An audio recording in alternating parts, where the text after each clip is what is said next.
Okay, I think we have everyone. Mr. Young, do you need some time to set up the other platforms? Oh, you're good to go. Okay, all right, let's go ahead and get started then. Okay, thank you.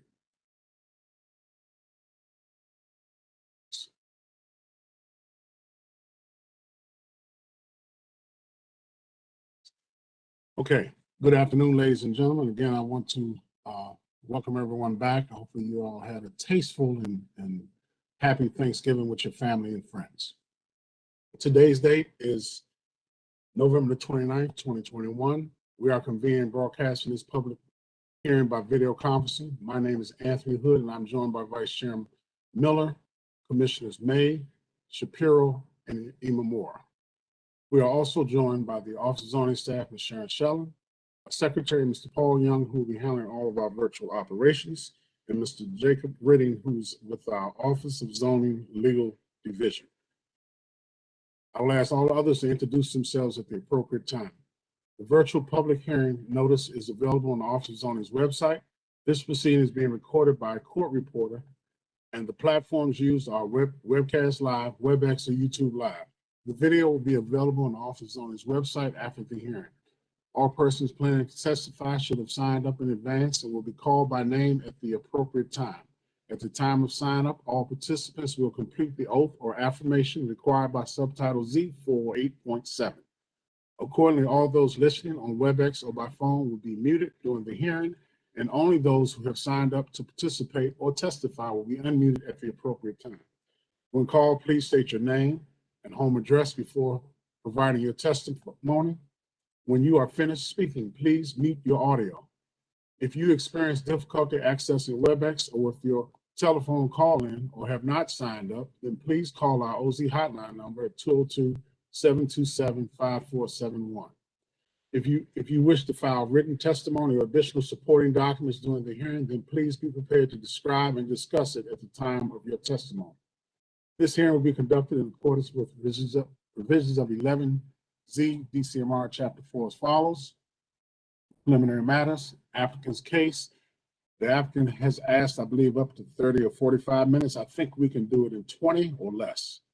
And we have read the materials, and some of it is duplicate. Report of the Office of Zoning, report of the Office of Planning and Department of Transportation, report of other government agencies, report of the ANC, testimony of organizations 5 minutes, and individuals 3 minutes. That's of organizations 5 minutes and individuals 3 minutes. And we will hear in the following order from those who are in support, opposition, or undeclared, and then we'll have rebuttal and closing by the applicant. The subject of tonight's Zoning Commission hearing is JBG 6th Street Associates, LLC, and Gallaudet University Second Stage PUD Consolidated PUD Related Map Amendment of First Stage PUD Modification of Significance of Square 3591, Lot 4 and 6, Parcels 12970, 129-103, and the portion of Parcel 14169.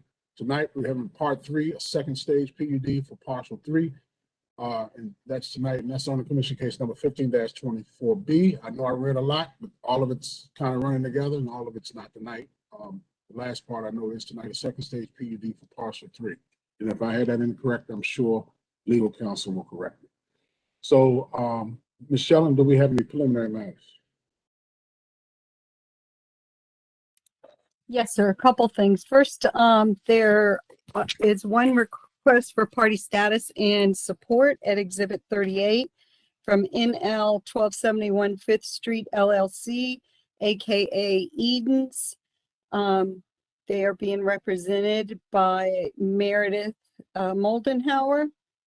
They are the owners of property at 1271 5th Street Northeast. Although our regs only ask that if the applicant has opposition to a party status that they submit a filing. The owner of the property did submit that they had no issue with the party status app at Exhibit 44. Okay, and I think we did get a response, and I'm hoping that we keep everything germane to the topics that are before us tonight, but we'll see how that goes. I always ask for it up front, but I'm sure it won't happen, but we can at least ask. All right, let's see any objections to the party status request, and this is a party status in support. Not seeing any objections, so we will grant party status, Michelle. Okay, and next, some more experts. Let's see, Lucas Posada at Exhibit 26E in architecture. The others you guys have previously accepted, Ms. Meckley in architecture and Mr. Andres in land use planning, although I think he's actually transportation. I don't think he's land use planning, he's transportation. That's a mistake. Okay, so we will not, excuse me, Meckley and Mr. Andres, we will not revisit unless someone has a concern. Okay, so Mr. Posada, Exhibit 26E, as stated by Ms. Shelley, in architecture. Any objections? Let me look. Any questions or comments? So we will add Ms. Lucas Posada to our list of experts in architecture. Anything else, Michelle? ANC 5D is represented by Sadell Moore. She's the chairperson. ANC 6C, Karen Wirt is the chairperson. They are the ANC across the street. And that's it. Okay, thank you. We want to welcome Chairperson Moore and Chairperson Wirt from 5D and 6C, and we will hear from them at the appropriate time. And so that's it. So let's bring up the applicant, Ms. Roddy, and all of her team.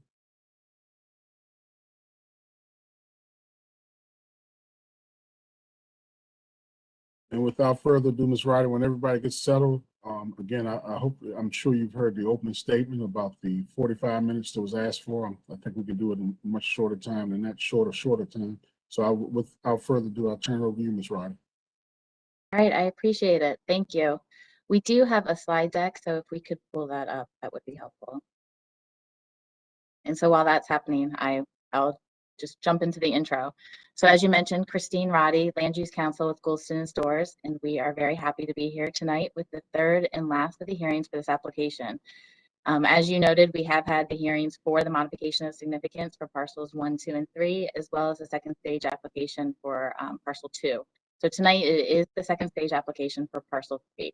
And as you can see on the slide, parcel 3 is located across 6th Street from parcel 2 in the Union Market neighborhood. It has frontage on both 5th and 6th Streets and abuts private property to its north and south. The parcel was rezoned from CM1 to C3C during the first stage application, and the design presented is consistent with the parameters for that zone. So it's currently used as a surface parking lot, but it will be converted to a multi-family building with ground floor retail that will introduce approximately 597 residential units into the market. You are quite familiar with our team at this point, so I will turn it over to our team. We have Robbie Saclarides from JBGS, and she will testify as a representative of the development team. Lucas Posada of Morse Adjmi Architects will walk through the design of the building on parcel 3. And Zenobia Meckley with Future Green will discuss landscape design. Erwin Andrus of Grove Slade will testify to the transportation management aspect specific to parcel 3. And we are prepared to provide the abbreviated presentation this evening, but obviously we are happy to elaborate on any specific point. And then finally, as discussed, there is a party in support this evening, the adjacent property owner. And so also joining our team is Zach Williams with Venable, and he will address the comments raised in Eden's submittal. So with that, I will turn it over to Robbie with JBG. Hi, good evening. I'm Robbie Saclarides, Development Manager with JBG Smith. Long time no see. It's great to see you all again. Thanks for your time and for sticking with us through all these hearings. We're happy to be here to present the design for parcel 3. As with all the parcels in this application, JBG Smith is partnering with Gallaudet to develop parcel 3, with Gallaudet continuing to be the landowner and JBG Smith developing the project we are presenting. We're really excited to present the design for parcel 3. As with parcel 2, we're proud of both the building design and the pedestrian experience we're creating on and around parcel 3. This will include the Tapscott extension running east-west through the 2 wings of the building, connecting 5th and 6th Streets. It also includes Neal Place on the north side of the building, which will be connected to Tapscott via an open-air pedestrian retail passage cutting through the north wing. Altogether, we think this will make for a vibrant and active pedestrian space that will dovetail nicely with what we've shown you previously across 6th Street on Parcel 2 and with the surrounding development in the market area. We're happy to continue to have the support from OP, DDOT, and the ANC. As we've noted at our prior hearings, the ANC supports this application and has submitted a report reflecting as much. With that, I will turn it over to the architects to walk you through the building design. Again, I'm Lucas Posada with MA Architects, and we're the designers for Parcel 3. On behalf of my team, I want to thank the commissioners and OP staff for your consideration of this project. And if you could advance to the next slide, please. Since you've seen a lot of these exhibits before, we're just going to focus primarily on things that are new or that we haven't discussed yet, even though you've seen it all in print. This again is the bird's eye view that describes the Parcel 3 extents. Next slide, please. These are the images that describe the existing conditions, and we'll just highlight image 10, which shows Neal Place with the Union Market building to the right, and our site would be to the left. Next slide, please. This is an exhibit that you saw last week, so we'll just touch on it very, very briefly, but this is the site plan describing the circulation around the site and the difference between vehicular, pedestrian, and shared multimodal streets. Next slide, please. So we'd like to talk about the architecture and the design concept for the building. This is a very early sketch that shows the concept for the design. At the most basic level, we've broken down the building and articulated the base, middle, and top. We pulled the mass apart to break down the scale and then linked the two separate masses with the connecting bridge that you see in the top right image. A large supergrid is applied to the mass to help organize the architecture and further break down the scale, while also creating a template for material interpretation that is responsive to the context. It was important for us to recognize the tectonic differences of the university across 6th Street and the market district along 5th Street, and we feel that the architecture should respond to that. We always imagine that Neal Place facade on the bottom right of your screen as a connector between these two elements, and the connecting bridge that faces 5th Street as an iconic element that helps unite the two separate masses and creates an iconic urban moment. Next slide, please. This is a rendered view as seen from 6th Street looking back toward the market district. You can see the two separate masses that open toward Parcel 2 and the university. The base middle top arrangement is also clear here. The supergrid serves as an organizing element, and on this facade, it's articulated primarily in brick masonry, referencing the materiality of the university. Next slide, please.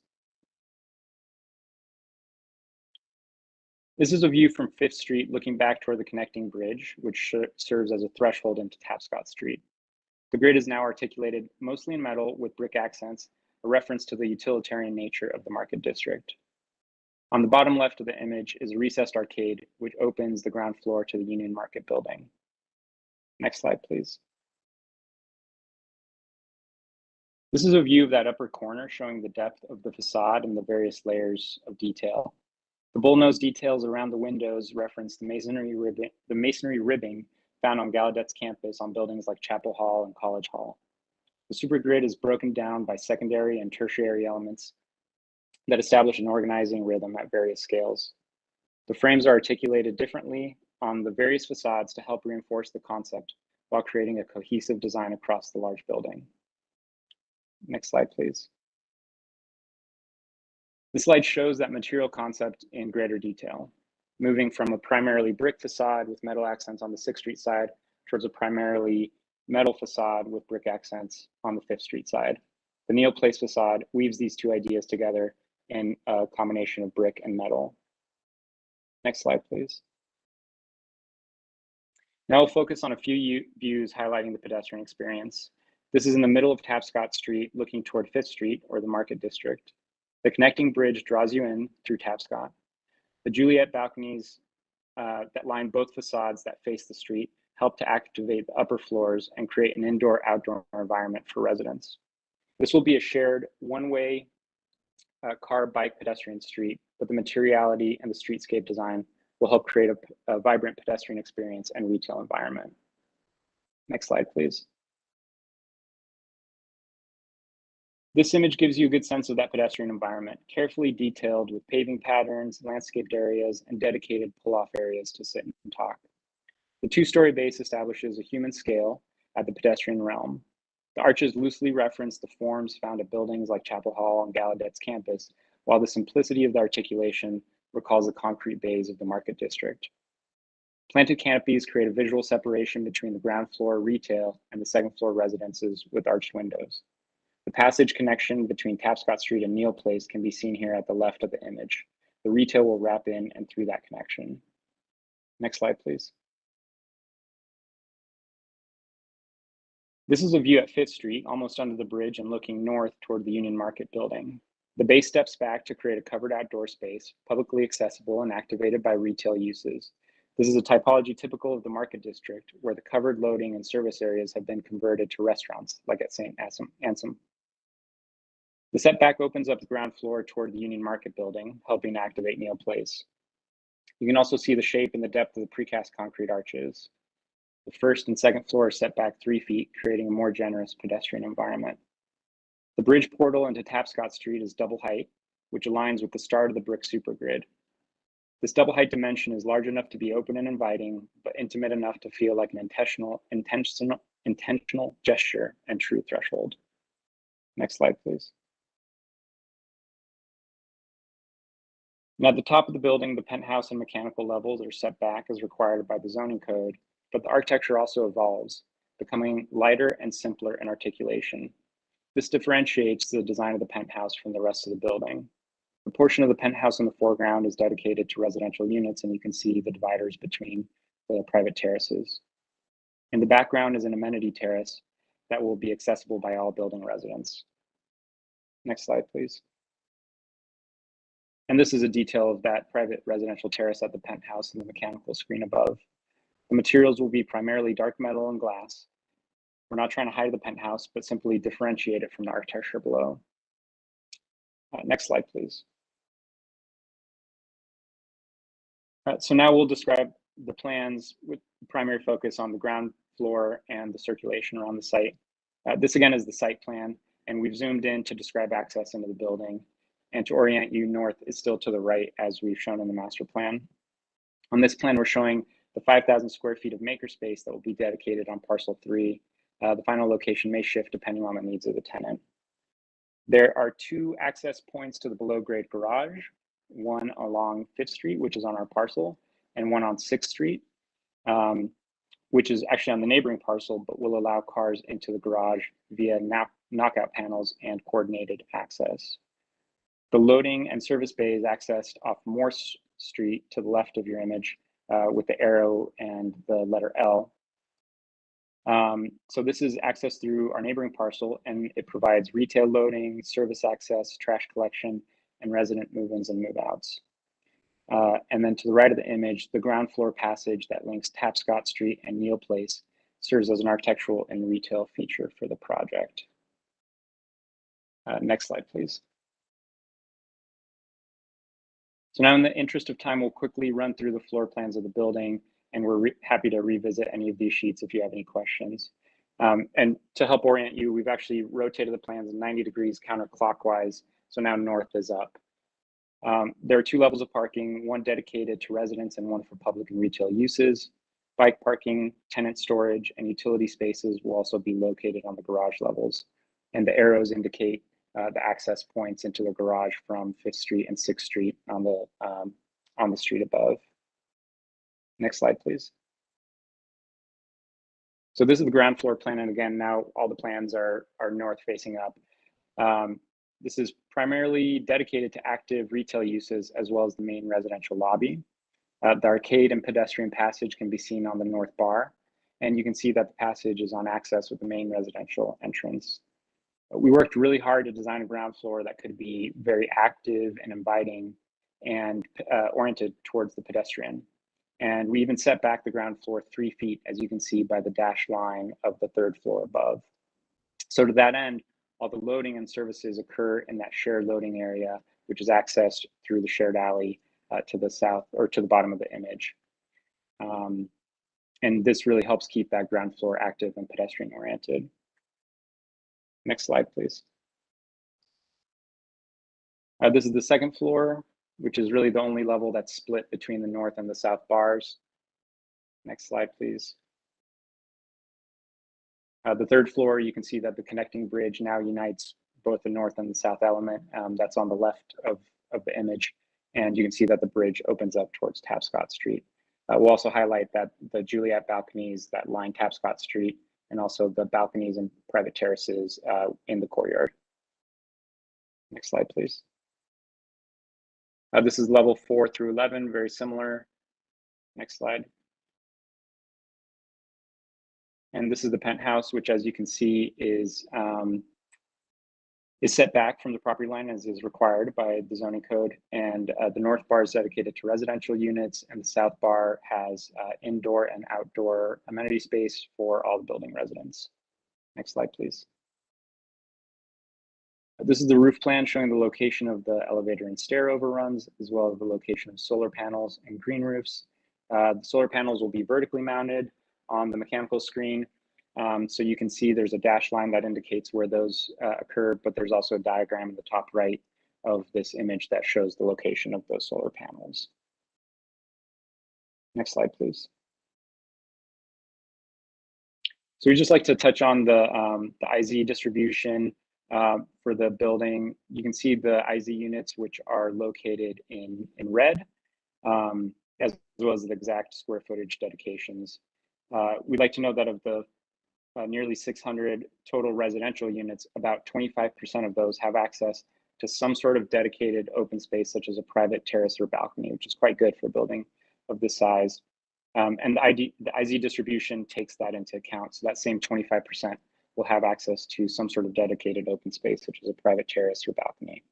And if you have any questions of this, we're happy to discuss in more detail. Next slide, please. So in the interest of time, we'll just quickly flip through these elevations. They're more here for reference, but if you have any questions, we're happy to come back and discuss these.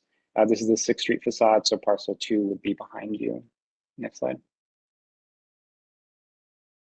This is the Neal Place facade, so the Union Market building would be behind you. Next slide.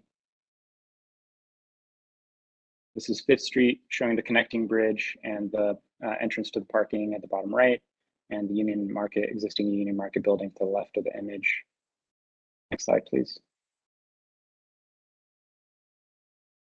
This is Neal Place section elevation. So you see you're cutting through the main bridge on the left side, and then the connecting bridge at the 3rd floor on the bottom right of the image. Next slide, please. And this is the courtyard elevation. So this is the interior courtyard. So you see the slightly different material palette and the projecting balconies. Next slide, please. So we just want to discuss the materials. The slide shows the overall palette. These are all materials that we've used quite a lot and are very comfortable with specifying and detailing in a way that allows us to execute the details that we've described and shown in the renderings. These are all durable, very reliable materials, fully appropriate for this urban environment, and will definitely withstand the test of time. Next slide. The metal panel on the building will be in 2 tones. We will prevent the oil canning effect that's common in some metal panels through the use of a rigid composite panel or extruded metal shapes, similar to the image that you see on the right, which is one of our buildings. As it relates to the finish, we also typically specify paints and finishes that provide a dynamic mica-like finish to avoid the flat look that you can also see in some metal panels. Next slide. The connecting bridge has a unique metal panel, which has a pre-finished oxidated copper look. So it'll be mounted similarly to the other metal panel, which is on some sort of concrete or steel backup system. Next slide, please. The brick will be a red clay brick with a molded texture and gray mortar, so that references the materiality of the university.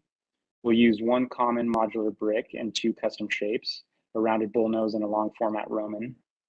These will be produced in collaboration with our masons and our fabrication partners. And this is something that we've done in the past quite successfully. Next slide, please. The storefronts will be made of precast concrete panels in medium to dark gray tone, and we'll work with fabricators again to create mock-ups that find the balance of the visible aggregate matrix that creates texture and depth that's appropriate for the pedestrian level. This material also has an inherent plasticity that allows for the double curve of the storefront arches, which is kind of a modern take on the classical forms that exist at the university and the utilitarian materials that exist in the Market District. Next slide, please. And as previously mentioned, the inner courtyards will use a simple palette of light gray brick to reflect light into the space. Next slide. And before we hand it off to our landscape architects, we just wanted to show a detail of that publicly accessible pedestrian passage that links Tapscott and Neil Place. We've created several pull-off niches that anticipate places where retailers can set up tables, chairs, seating, plants, etc. Next slide. And the space will have a coffered ceiling and lighting details that are unique, as well as glass storefronts that make sure the space is bright and active. And as you can see in these images here. So with that, I will turn it over to our landscape architect, Zenobia, to describe the streetscape.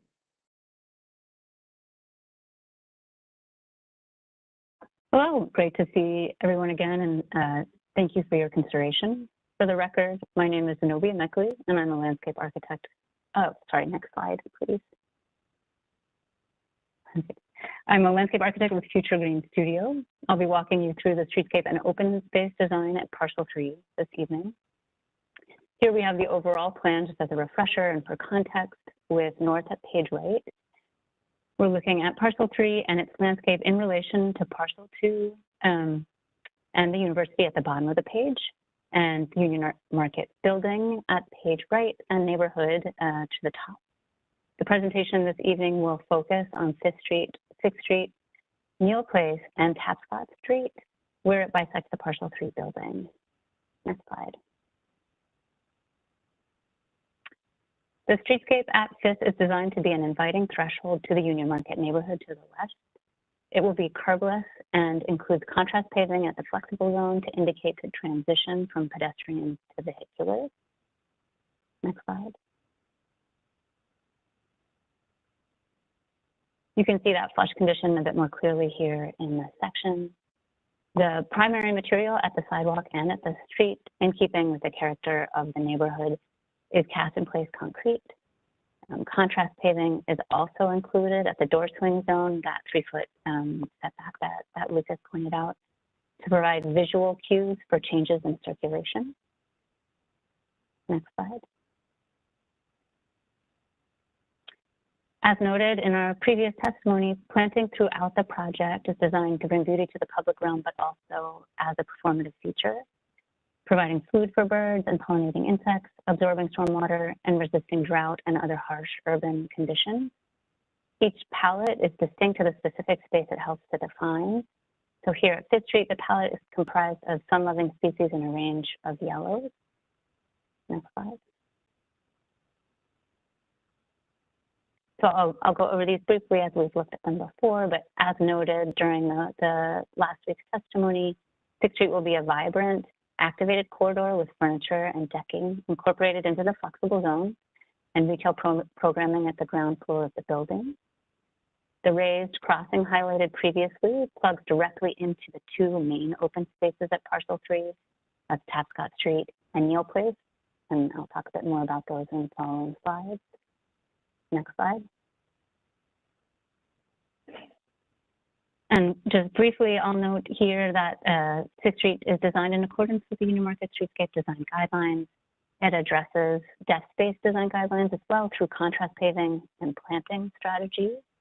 And it includes shade trees for pedestrian comfort. Next slide.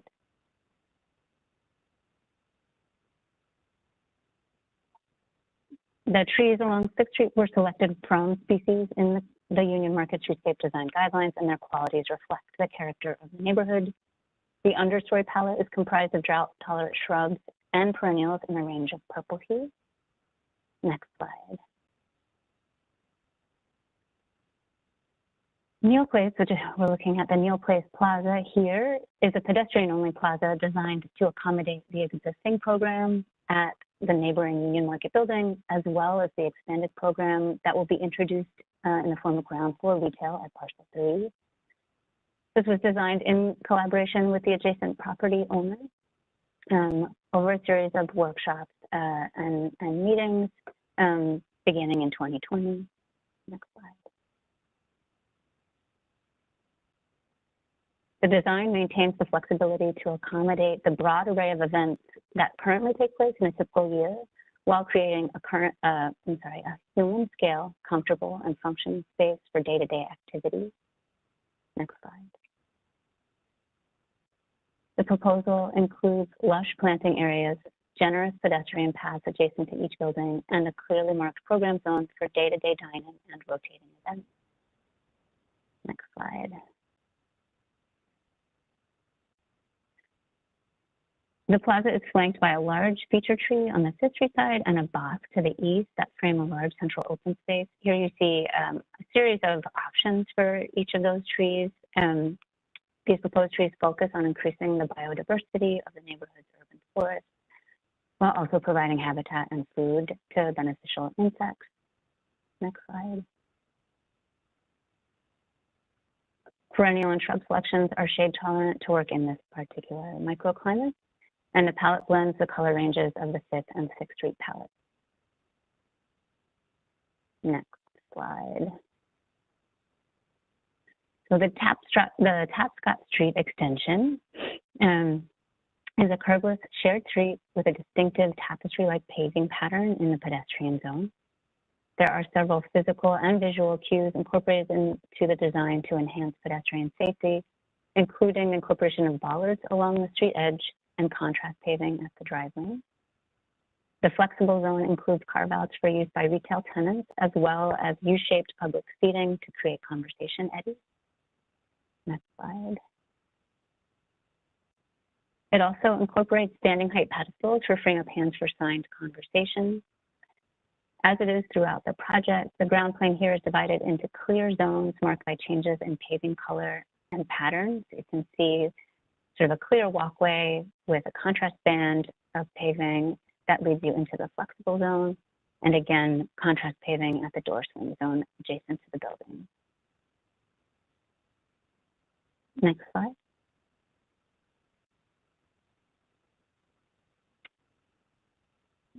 Sorry. The planting is designed as a thread that connects from Parcel 2 to Parcel 3 with a continuous line of trees that will be a brilliant shade of red in the fall. Next slide.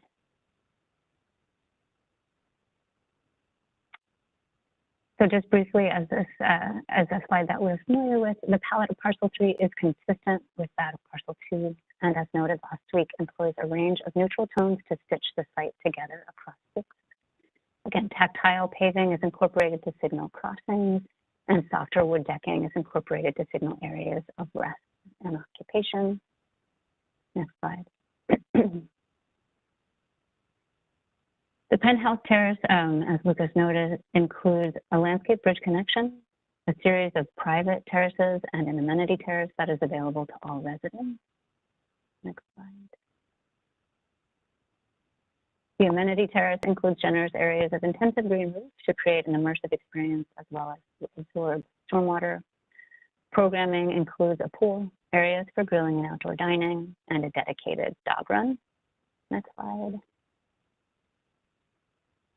And finally, the plant palette is comprised of rugged and resilient species and a range of vibrant colors for year-round interest. And with that, unless there are immediate questions, I'll pass the presentation over to Glow Slade.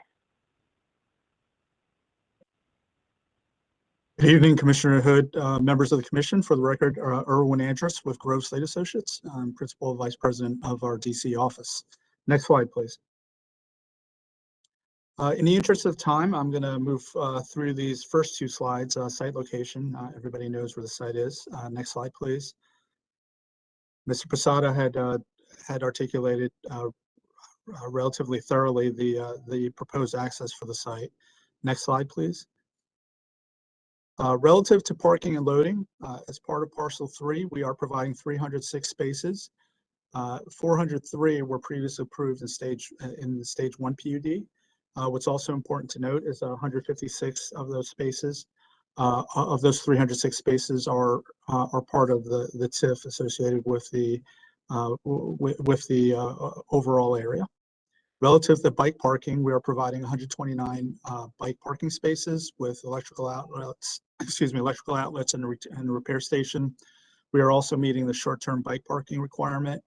Relative to loading, access for loading is off of Moore Street, where we are providing 2 30-foot loading berths and a 20-foot service delivery, where all activity associated with the alley and the loading berths are head in and head out, consistent with DDOT's public space requirements. And with that, the next slide, please. With that, we've also identified the TDM plan that I've articulated in the previous hearing, 2 hearings ago, and these commitments are up on the screen and are consistent with the stage 1 PUD. So with that, I'm available for any questions. I'll pass that over to Robbie Saklarides.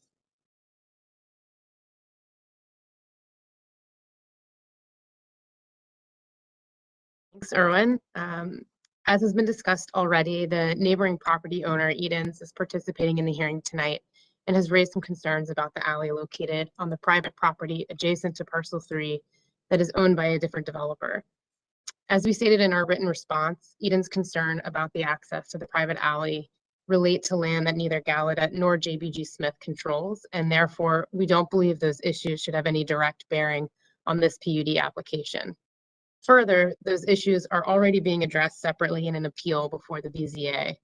I'll now turn it over to our other land use counsel, Zach Williams, who can provide further context on these issues briefly before we conclude our presentation. We're happy to answer any questions the commission has and provide any information that would be helpful. Ms. Saklarides, let me just say, I'm not sure how far, and I'm sure Mr. Redding is listening, I'm not sure how far down the road we want to go with talking about a case that's before the BZA, because one of my colleagues is going to be on that case. So I'd rather for them to be on that case than to have to recuse themselves. And then we got to start going down the line to other commissioners. So I'm not sure. I just know for a fact Anthony Hood's not on, at least not yet. So I just don't recognize the case, or I don't remember it right off. But I just want to caution all of us, Mr. Williams and others, tread very lightly. Don't put us all in a situation where we have to be all recused at the same time. So, and I'm sure Mr. Redding will let me know if we go too far. So, okay. Not to interrupt anymore, but I just wanted to put that out there. Thank you. No, I appreciate it. It's something we should be cognizant of, and I think we go over in a little bit of detail. If you could bring the presentation back up on that next slide, has a little more information about that case.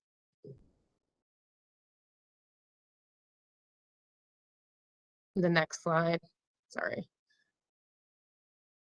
There we go. Okay, I'll turn it over to Zach.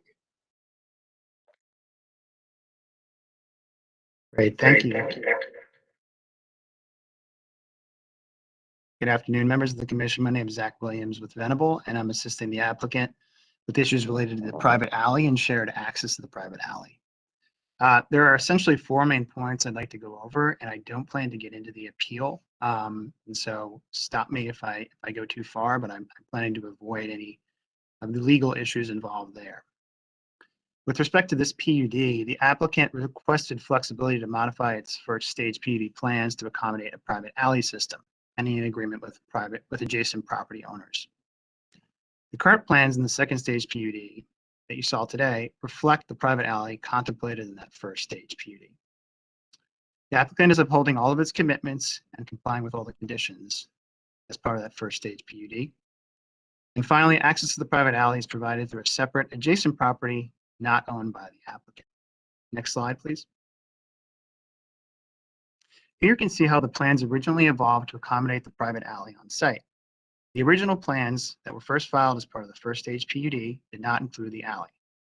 Subsequently, an alley was contemplated as part of the plans, as you can see in the revised plans on the right side here.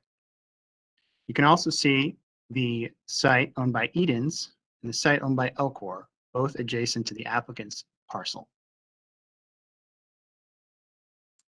Next slide, please. The first stage PUD order contained 2 conditions related to this private alley. Condition A4B stated the applicant shall have flexibility to modify the site plan on parcel 3 to accommodate the private alley.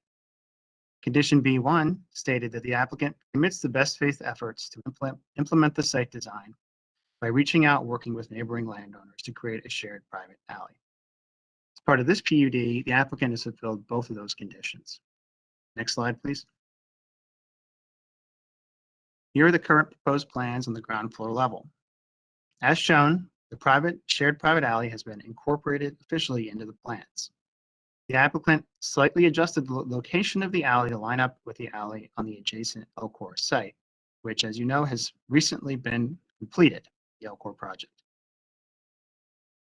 JBG Smith and the Gallaudet do not control that portion of the site by which the alley is to be accessed from Moore Street and is not part of this application.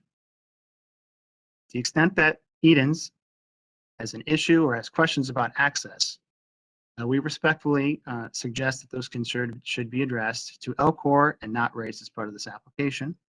Further, as already noted, Edens is pursuing an appeal with the BZA over this access question as related to Elcor's PUD, not this PUD. Therefore, we believe those issues should be addressed and resolved by the BZA and not part of this proceeding. We're available to answer any questions on these issues that the Commission may have. And with that, I'll turn it back over to Christine Roddy to conclude our presentation.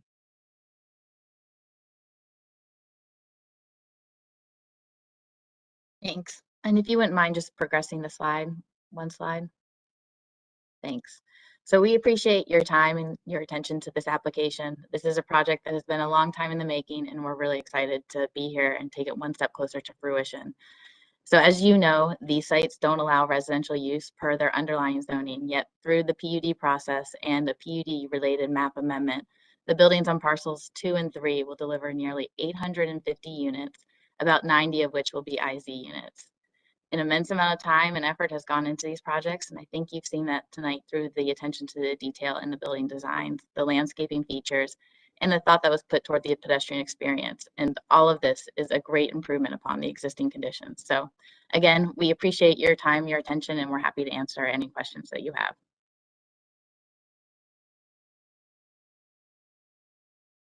Hey, Ms. Roddy and team, want to thank you for your presentation and really want to thank you for keeping it under 20 minutes. No, that was a joke. But seriously, thank you all for your presentation. I think it was very well given to us, and the materials I think were very well done for us to be able to review. At least that's my opinion. I'm sure others probably feel the same. Let's do something different. Let's start off. Well, let's go back to what we normally do. Commissioner May, any questions or comments? Okay, now for some completely different, I'll go first. Yeah, I have a handful of sort of scattered questions. Is there is a bridge that's open air that goes from one wing to the other, that's toward the eastern end of the property? And I've seen it in plan, but I can't see it in other views. I can't see it in the section elevations. I can't see it in perspectives. Maybe I missed something. I'm just wondering if there's something that gives us a good view of what exactly that is. Yeah, that's a good question. If you could go to slide 24, please. Or if you could pull up our presentation.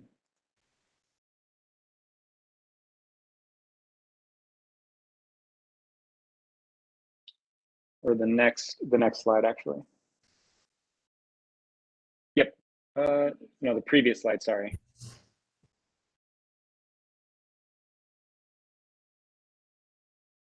Or the previous one again. There you go. Yeah, so you can see there the connecting bridge. You see that at the ground floor, sort of aligned with the bottom of the brick surround, is basically one set of arches and then some planting, and then the rest of the bridge is actually faded back to represent that that's in the background. So this would be very, very similar articulation to what you've seen on the Fifth Street side, but it's just one floor. So it doesn't continue up. So it would be, you basically see like a railing there. So it's basically an open air connection between, and that occurs at the third floor. I'm not sure if that clarifies it for you. Well, it's helpful to have that pointed out because I swear I flipped back and forth in your presentation and the plans and just didn't see it, but I can see now it's a little darker, so it's in the forefront. It would be helpful, I think, to be able to see that a little bit better. I mean, I can sort of see that there's a rail there. Is that a glass rail or is it going to be a metal rail? And is it, how exposed is it going to be? Yeah, so the railings that we're anticipating, and we have an image of that in the material, it's the kind of woven metal mesh. Okay. We feel is kind of a little bit more appropriate for the design here as opposed to the glass railings. I'm not advocating glass rails. I'm not a fan of glass rails. I'm just, Okay. I just wasn't sure what I was seeing. Yeah, Yeah, so- I mean, it would be helpful to see that zoomed in and maybe even on a perspective view, if that's not too hard to do, just to understand what it is. Because it's not really very apparent in any of the drawings. Like seeing it from across the street and a perspective view, so we can see how it sits in that foreground, I think it might be The helpful. aerial on our cover on the very first slide shows it in a 3D view. You might have to zoom in a little bit on the slide 1. The process overview, even before.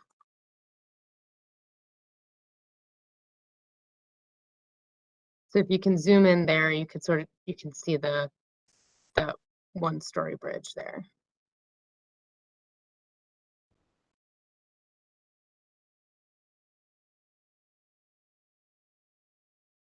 Yeah, that isn't doing you any favors.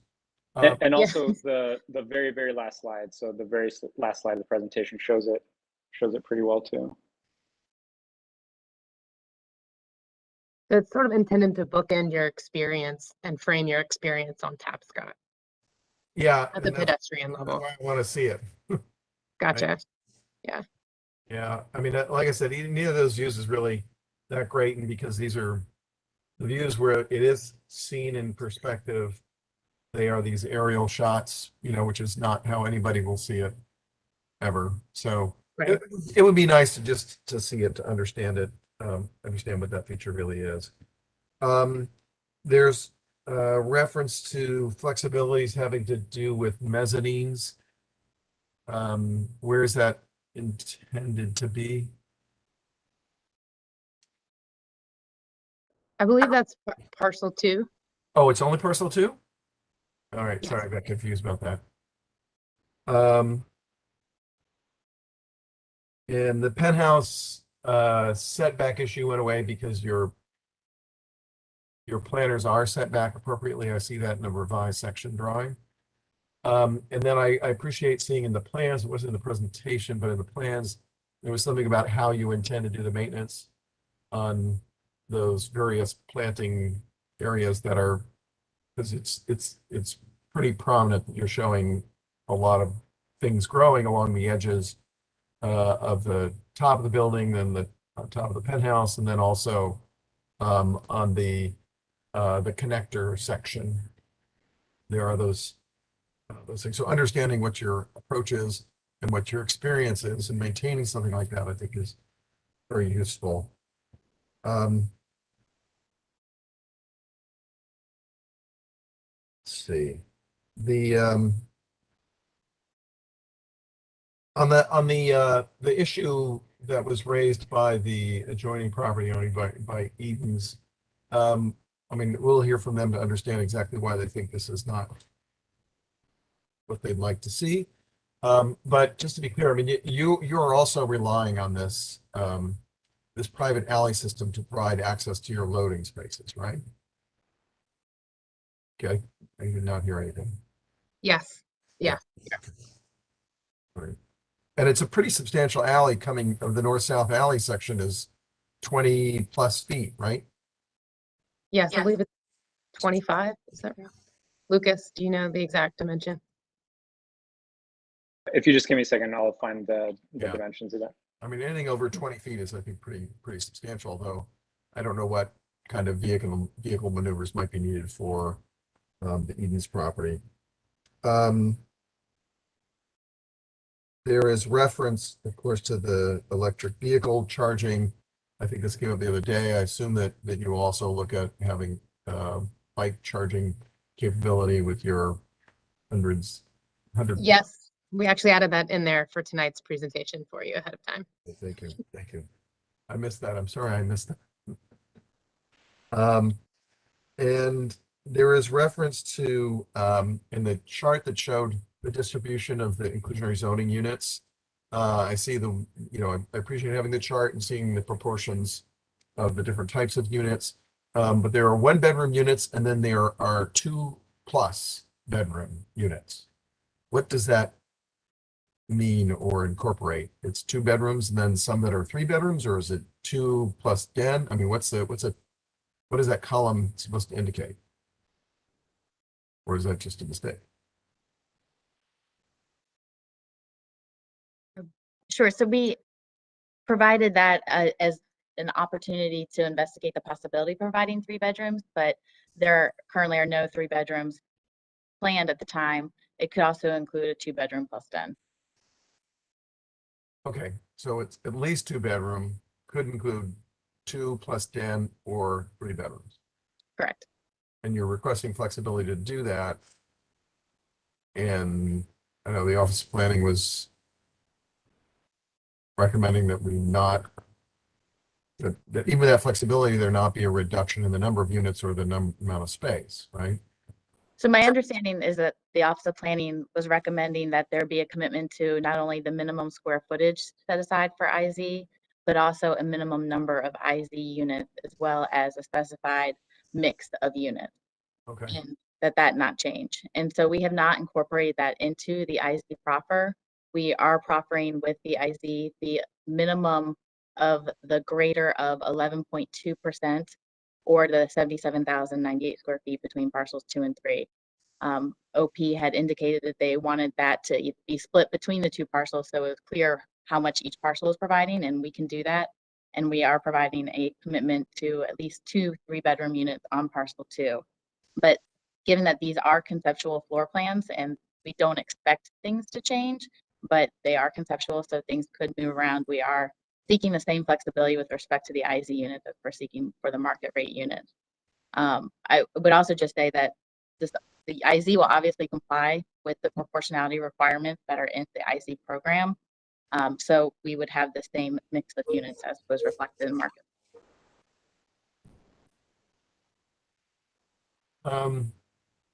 Okay. Well, I'm sure we'll hear more about this topic as other commissioners ask questions and the Office of Planning gives their report. I won't try to dive too deeply on that, but I'm not sure that level of commitment is going to be sufficient in the end. Commissioner May, sorry to interrupt. I have some info on the alley dimensions. Oh yeah. If you like. So it's 26 feet, call it 25 feet nominal wide. And then the height is still being coordinated because we're in the middle of design.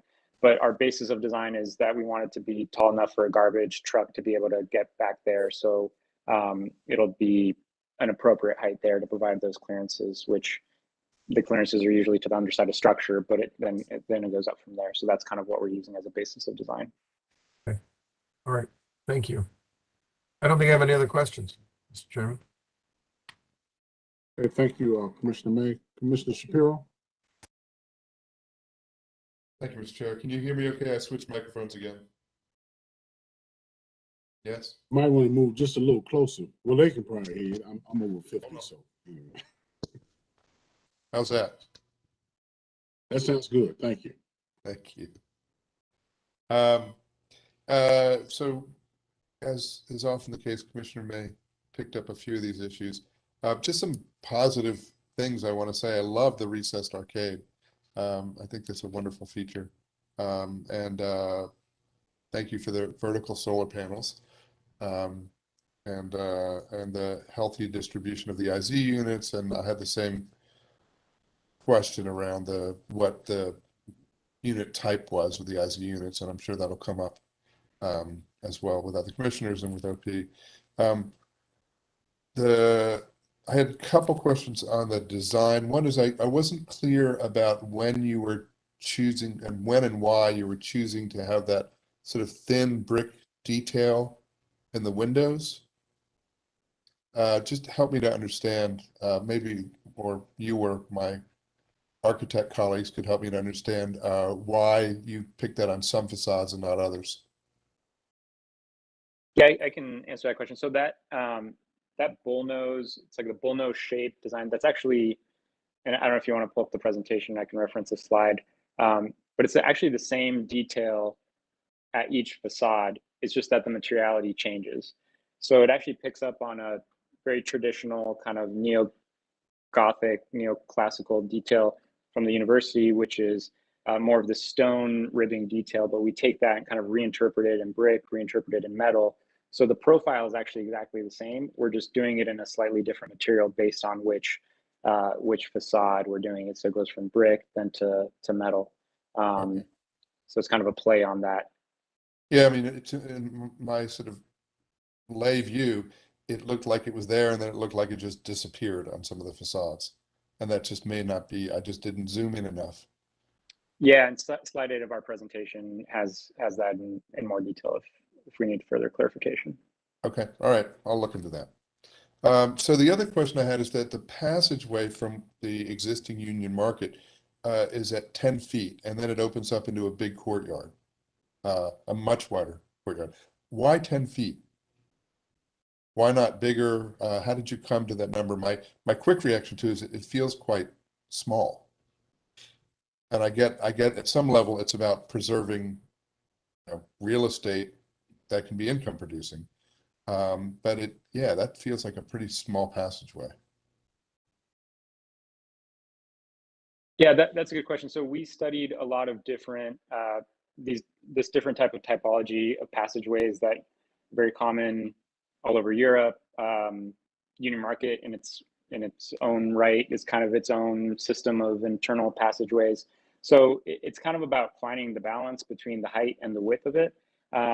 What we wanted to do is find that balance between allowing enough retail dimension, but then also creating kind of enough space for tables and chairs and things like that. So that's why in the design, we kind of ended up with that hybrid where it's narrower on one side towards the market side, but then it opens up, which we anticipate that kind of getting filled up by retailers as they choose with plants and different elements, tables and chairs and things like that. So it was just kind of about finding that balance, but we felt that that proportion was wide enough to be, accessible by pedestrians and be inviting as a kind of walkway.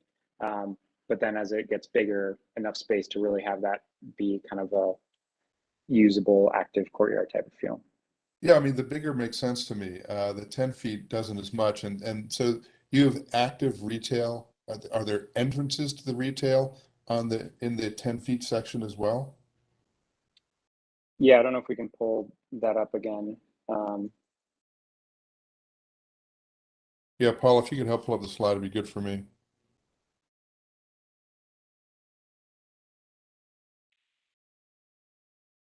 We have, what's the slide that's the enlarged?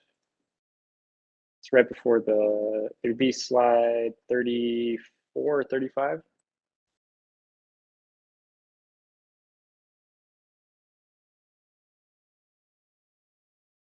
Yeah, gotcha. Yeah, I don't know what to say except for I'm thinking of the pedestrian experience. I'm thinking of the connection with Union Market because that's what it's right across the street from, that entryway. This entryway feels kind of hidden. I mean, I know it's, well, we'll have to, it's not marked in any way and it's relatively narrow. And maybe, who knows, right? Maybe that's your intention and maybe there's something fun about that. Right. I think the idea was to create differentiate the space. There's a lot of retail experience around Union Market now, and we were trying to create an intimate and intentional sort of portal between these two unique spaces, Neil and Tapscott. If you look back in our signage plans, that we did identify the space above this entrance on both sides for building signage to be able to do some sort of artistic creative marker there. And that's the intent, whether it's some antique doors or I don't know. The idea is just to create a kind of different space type that doesn't exist in the market now. Okay. And if you see too in the examples that are typical in like London or Italy, those, that's basically a subdivision. That 10 feet is derived as a subdivision of that one bay. And then those windows become kind of special windows, opportunities for the retailer to really do something that kind of is part of that entrance that brings you in. So it's all kind of one move, and that bay, which is really in the center of that entire facade, Right. becomes something quite special. I mean, it does break up the block, I mean, which is helpful in its own right. Okay, all right, that explanation was helpful. Paul, I'm fine with that. Yeah, thank you. I'm trying to think if there's anything else on my list. I think that's all I have for now, Mr. Chair. Okay, thank you. Commissioner Ema Moore. Thank you, Mr. Chair. Paul, if we could pull that image back up. I just have a few questions, a few comments, most of which Commissioner May and Commissioner Shapiro had picked up on already. And certainly don't want to belabor the point here, but I guess my question here is for Mr. Posada and Ms. Beckley, if you all have considered or thought about how wind is channeling through that pinch point, either coming through Tapscott or through Yale Place. So, and how that area is lit. So we know that the building's about 140 feet tall. So what does that look like, night being so narrow?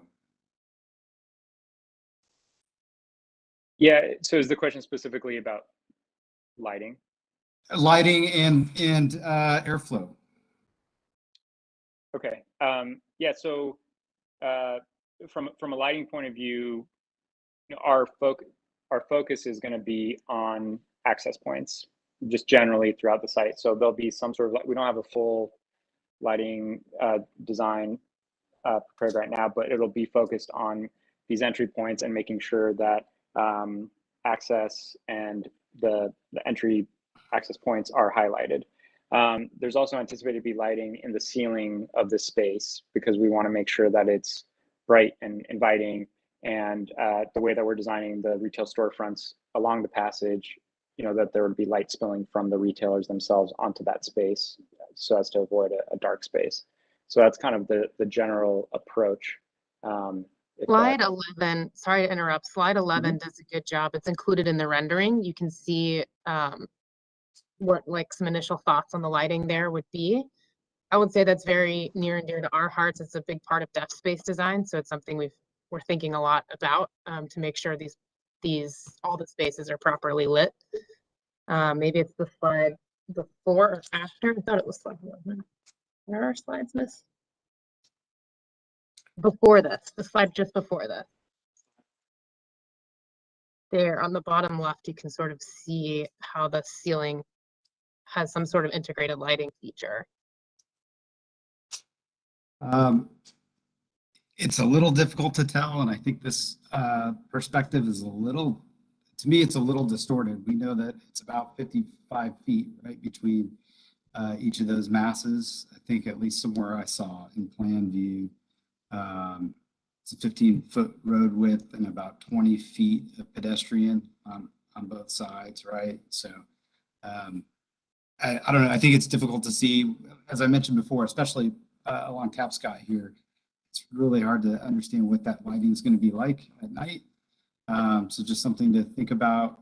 Mr. Posada, you mentioned you haven't really fully thought through the lighting plan yet, but certainly give that some consideration. We know that this is going to be in shade a significant part of the day. And then in the evening, it's going to be, really, really quite dark. So please give that some thought. I do appreciate the way you described your super grid and how your architectural forms reflect some of the architecture on campus in the Market District. I shared the same thought with Commissioner Shapiro on slide number 20 or slide number 8 with the facade details or your fenestration details. And Commissioner Shapiro is right, it does disappear. And I think, Mr. Posada, that was probably intentional. What I noticed looking a little more closely is that the bowl nose is on 6th Street. And then as it wraps around the building, that brick detail pulls away, and then it's no longer there on 5th Street. Is that right? So just kind of as you wrap the building around, that brick sort of disappears in a way. Yeah, I mean the detail. I don't know if we can pull that up. That slide up. I'm guessing that was intentional.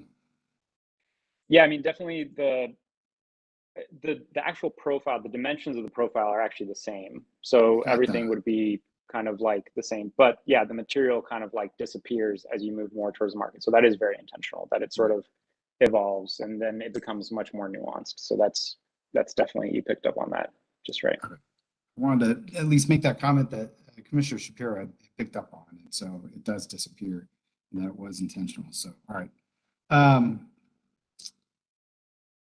I guess the only two other questions that I have, Commissioner May picked up on the generous planting along the Terrace Penthouse and sort of that maintenance plan.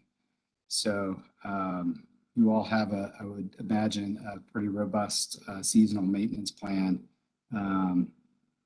to take care of the plantings that your palette that you've selected, and how that's going to work, right? That's right. And we're learning from experience on some of our portfolio buildings now, where we've worked with Future Green and Zenobia actually on planted canopies and planted features on buildings. So with each project, we're learning and applying lessons learned from prior projects to make sure that we can maintain the kinds of plants that we like to have. Okay. So I thought I saw maybe fountain grass or something like that. And so as you trim those in the season, where do all those clippings go? How do you bring them back down? Where, how does all that work? So I guess the other comment I had was just the Faux Patina panels that you all had selected, and the facade that goes on. So it's kind of, I guess, one and the same question. One, where was the inspiration for the Faux Patina? And two, if you could articulate, you've got the arches in the vocabulary there on that facade or on that element that connects those two masses together, right? And we have the arches on sort of the soft story there. I'm curious, what does that moment look like where the two sort of very incongruent window frames come together? And so it's just, I'm not understanding where that inspiration came from and how you're addressing that corner, that edge. Yeah, that's a good question. I mean, the most important thing for us is that there's an underlying series of datum lines that help unite specifically kind of what's going on with the window. So even though everything might not be exactly the same dimension, there's like an inherent organization between where the floor levels are and the window spacing and proportions. And so there'll be some cohesiveness between everything, even though the things are contrasting. So at that point, our hope is that when things like the metal spandrel at the bridge aligns with the brick bullnose at the regular mass, that those things will actually contrast off each other and they'll sort of work well and help provide some visual variety and some contrast while still being cohesive. That's the kind of thought there. Okay, I was looking at the perspectives where those two sort of facades come together, and I understand you're trying to align things with the datums, and that makes sense to me. But what's still not making sense to me is where you have sort of one full bay, and then it's half bays on each side, and where they end and how they meet the other two masses. And so that's what I'm having a difficult time understanding. So I was just hoping for some clarification on that. Not that it changes this project at all, but just sort of curious what your thought process was and how you're matching that up. So. Yeah, I mean, just because of the spacing, I mean, for us getting those proportions right, especially as it relates to that threshold into Tapscott Street. So a lot of that came down to there, right? So that the basically the spring point of the arches could land in a place that would be kind of on the sidewalk, so that you could still have these two pedestrian passages on the sidewalks, and then the one in the center for cars and bikes. And so in a way that seemed to work and resolve a little bit better to keep the proportions of all those arches the same, as opposed to having kind of two small thin arches at the sidewalk and then one larger one. So we felt that that kind of resolved and felt like this bridge element might continue on visually into the masses and help bring those together. Where did the inspiration come from? As you have sort of this rectilinear form in these two other masses, and then this connecting piece, which I suppose could be, appropriate for the arches. I guess I'm curious where that came from. So you've got all these rectilinear forms that go from ground floor essentially all the way to the top, and then you've sort of chose this connection, this piece that it's really sort of has a different texture, different materiality to it, right? And that's probably by design, by intention. So I guess I just want, maybe if you could clarify that. Yeah, and I think we wanted to do something that was kind of unique, that borrowed from some of the language and some of the DNA that we'd already established. So this arched form, which, in a way, this is kind of references a little bit of a piece of, call it infrastructure or utilitarian architecture, service-oriented architecture, which might be referencing the market district side, which is kind of what we established at the base. But then we really wanted to use the bridge and bring that language up in a way that would create a sort of very different moment to everything else that was going on. So really let those arches carry all the way up and create something that was visually memorable, differentiated in material, differentiated in the form, and just let that carry all the way up so that that connecting piece would be something truly different than everything else that was going on in the project. All right. And then the faux patina, where did that come from? Well, we love real oxidation and real core tent and everything, but at the same time, so it is a real material, it is a real copper material. And then what the pre-oxidation or the the faux patina, it really prevents any sort of bleed, any sort of staining on the sidewalk. So it's really something that's kind of more pre-weathered as opposed to faux. So it's not like the screen printed material that you might see somewhere. It's just a kind of a pre-finished material, which we're hoping helps with some of that maintenance and staining that you see typical at the base of some buildings that use specifically like a core 10 type of metal. It has a very New York feel to me. And I think I saw some images of New York, some of your work too, probably. That's reminiscent of that. So thank you for the explanation. The last question that I have is on the courtyard elevation. So clearly this building has a lot of character and depth to it, right? With materiality, form, mass, all that. And then in the courtyards, it's just sort of like this flat gray. And I don't, again, if you could just kind of articulate what the decision, design decision was at that moment. Yeah, certainly. So, I mean, it is a simple facade, but we are not afraid of very nice, well-composed, simple facades. We do have a kind of vertical soldier brick detail that runs in between the windows that provides some texture and scale. And there's a little bit of the play with just the materiality and how you can use a simple material in a kind of creative way. The window should be trimmed out kind of neatly. I mean, this facade also looks very similar to some primary facades that we have on some of our buildings. So we think it's just a nice, simple, large windows, well proportioned. And also too, a lot of it was about keeping the material light and allowing as much light to kind of come in and reflect, since that is a courtyard condition. So we think, it's definitely different than the other facades, but we feel it's the appropriate response for this specific condition. And we think the balconies add kind of another layer of interest to that facade. So that's the reasoning there.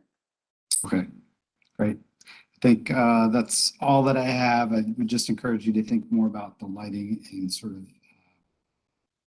how wind is being channeled through Tapscott and through that courtyard space. So, Mr. Chair, that's all that I have.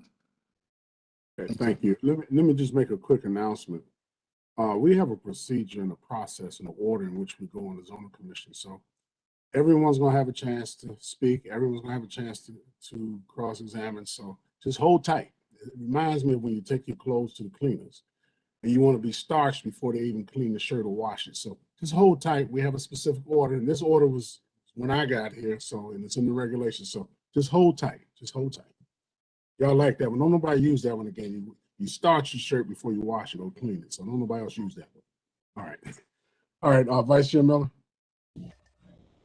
Thank you, Mr. Chairman. You always have a perfect analogy or metaphor, and I always learn something. We all learn something from you when you share with us those descriptions.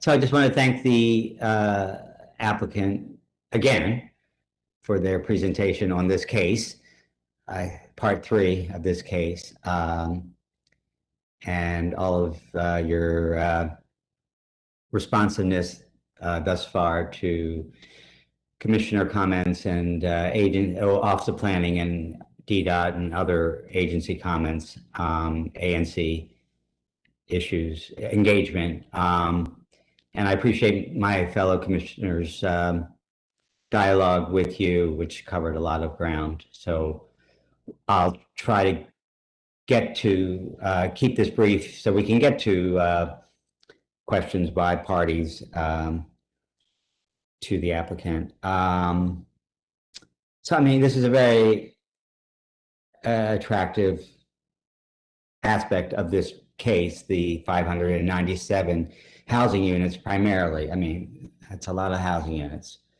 And the most recent 2 cycles of comprehensive plans amendments at the council emphasized the need for more housing in the city, which this parcel 3 is contributing to, not just market rate housing, but the greater amount of and deeper level of affordable housing than what would otherwise be required under the inclusionary zoning regulations.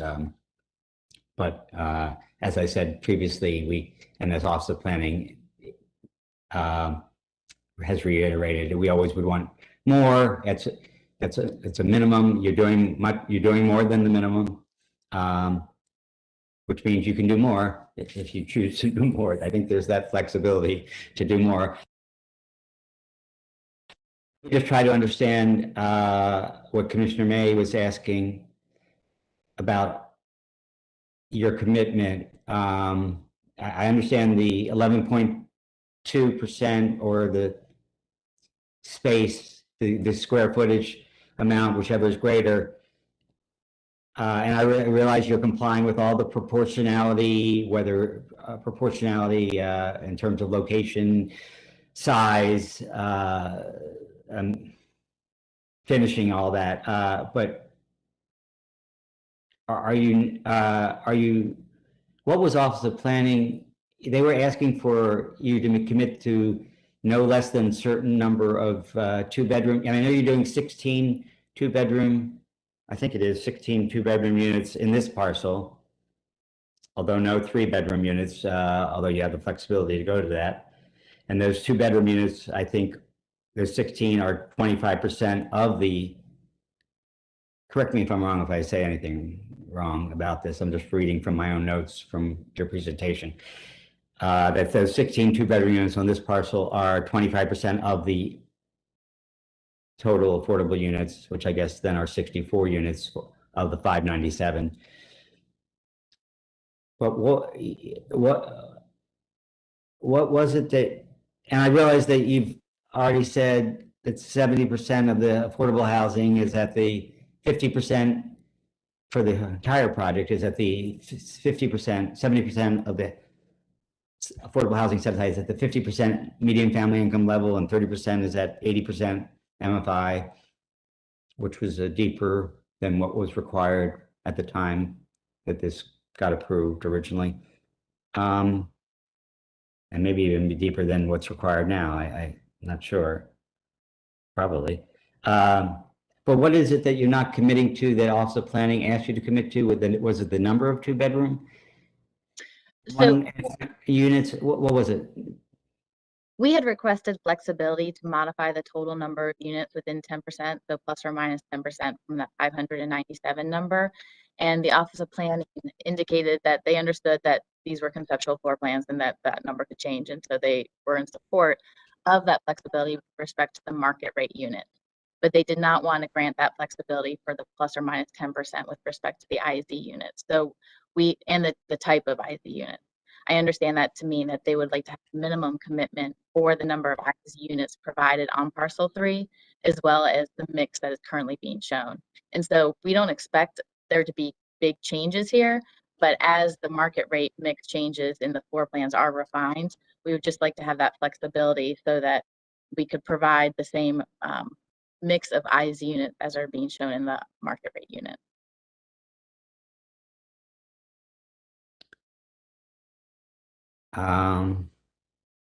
Well, yeah, I certainly don't mind the flexibility on the plus side, but I'm not sure about the minus side, since that's part of the public benefit that you changed actually from the original application. You went from 10 to 11.2.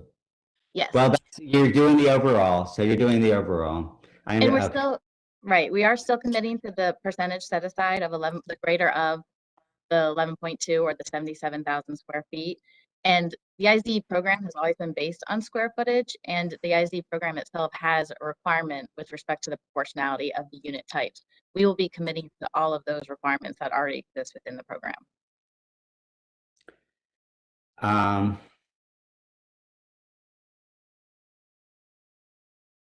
And I meant to say that I also, I agree with my colleagues' comments I concur that the design is very attractive. The material, the scale, especially the way the arches interact with the grid design, that I'm learning new terms tonight, this faux patina, green copper thing. That's all very attractive. And I hope the green vegetation that was shown also, as Commissioner May explored, will be able to be maintained as well. But that's all very attractive, especially for a 120-foot high building, which, I mean, this is the comp plan does call for high density on this site, and this is high density. So 25% of the total units, and I guess proportionally speaking, the affordable units, you said will have direct access to a terrace. I think, I don't know if that was a private terrace or a public terrace. So I just want to hear a little more about it, or a balcony. So 25% of the units will have, and I think most of that is on the courtyard side, I think. But if Mr. Posada or somebody could just give me a little more information or show the slide that has that, are those balconies more than just Juliet balconies? I saw a person depicted on one of them. I guess they might be just standing. They might not be able to pull out a chair there. I don't know. Maybe you can tell me how functional are those balconies? I realize you have the rooftop amenity space. And I think you have the other terrace. You have that whole pedestrian promenade thing going on there on the ground floor. I mean, I think you also have a rooftop. I mean, second floor. Do you have a second floor terrace too? The terrace is on the rooftop. the penthouse level. And there is a second floor terrace. Uh, So just can you explain to me what is that 25% of the units have direct access to open space? Because I think that is so important, and I personally would never buy in a multifamily building if it didn't have. So I would have to be among like 25%. So I think it's better for your marketing if I'm any typical of other buyers, of other renters or whatever, especially during this period that we've lived through during the past 2 years where we want our private open space. Tell me a little bit more about the 25% that have access to direct access to a terrace or a balcony. Yeah, definitely. So we have 3 basic types of outdoor space. We have what we're calling a terrace, is some sort of outdoor rooftop type of thing that occurs on the 2nd floor in the courtyard and on the penthouse level at the rooftop. So those are terraces. We have balconies or projecting balconies, which occur in the courtyard, which are places that you can go out onto, and they project out from the facade, and they project out 6 feet. And then we have the Juliet balconies, which line Tapscott Street, which those are sort of a way that your window opens up and creates kind of an indoor-outdoor environment. So they project out a little bit from the facade, but they allow you to open up your space. So in some combination of those 3 approaches, 25% of the units have access to that in a private capacity. And then all of the residents will have access to the rooftop, which will provide outdoor space. So it's sort of the private, sort of dedicated, let's call it dedicated to your unit versus I live in the building and I can go outside without having to leave the lobby, which everyone will have access to that. So I hope that makes sense. And so thank you, that's helpful. So how many real balconies are there? The real balconies, as opposed to the Juliet balconies, are on Tapscott, face Tapscott Street. How many of how many of those? Yeah, so the Juliet balconies, we have about 70 Juliet balconies, and we have about 40 projecting balconies in the courtyard, and then about 25 outdoor terraces. So the 40 that project into the courtyard, how many units actually project? How many units face the courtyard? You could do more there if you wanted to, but you don't want to. Yeah, we can certainly look at that. I mean, we want to find that balance to make sure that we're not doing so many balconies that now you're blocking light into the units themselves. So we're trying to do a good mix, and that's where the staggering of them comes from, so that we're making sure that the balconies actually have access to light and that they're not blocking them, because they also serve as a solar shading device for that unit once you put them in, because they project out so far. So we want to make sure that we're finding that right balance. Yeah, so so I understand, there are 40 of them, and of the number of units that are in that location, what's the percentage? Yeah, I don't have that number of units in front of me, but I could find that for you in a minute. Okay. Okay, so while you're doing that, I'll ask a question about this private alley, and then I think that might be my last question. So there is this, I don't want to get too much into this, as the chairman warned us. One of us is supposed to be sitting on this appeal. I think it's Chairman Hood right now. I shouldn't probably announce that, but I checked to make sure it wasn't me. There is space between your property, Ms. Roddy or Ms. Sakura. There is space. You're creating a private alley space between your property and Eden's. That's going to be a part of this ultimate private alley easement that hopefully will go all the way to the street. Right? You control the space. Do you control all the space, or you and Edens each control that space between the two of your buildings right now, or do you all control all of that space? Just that segment. I'll answer that.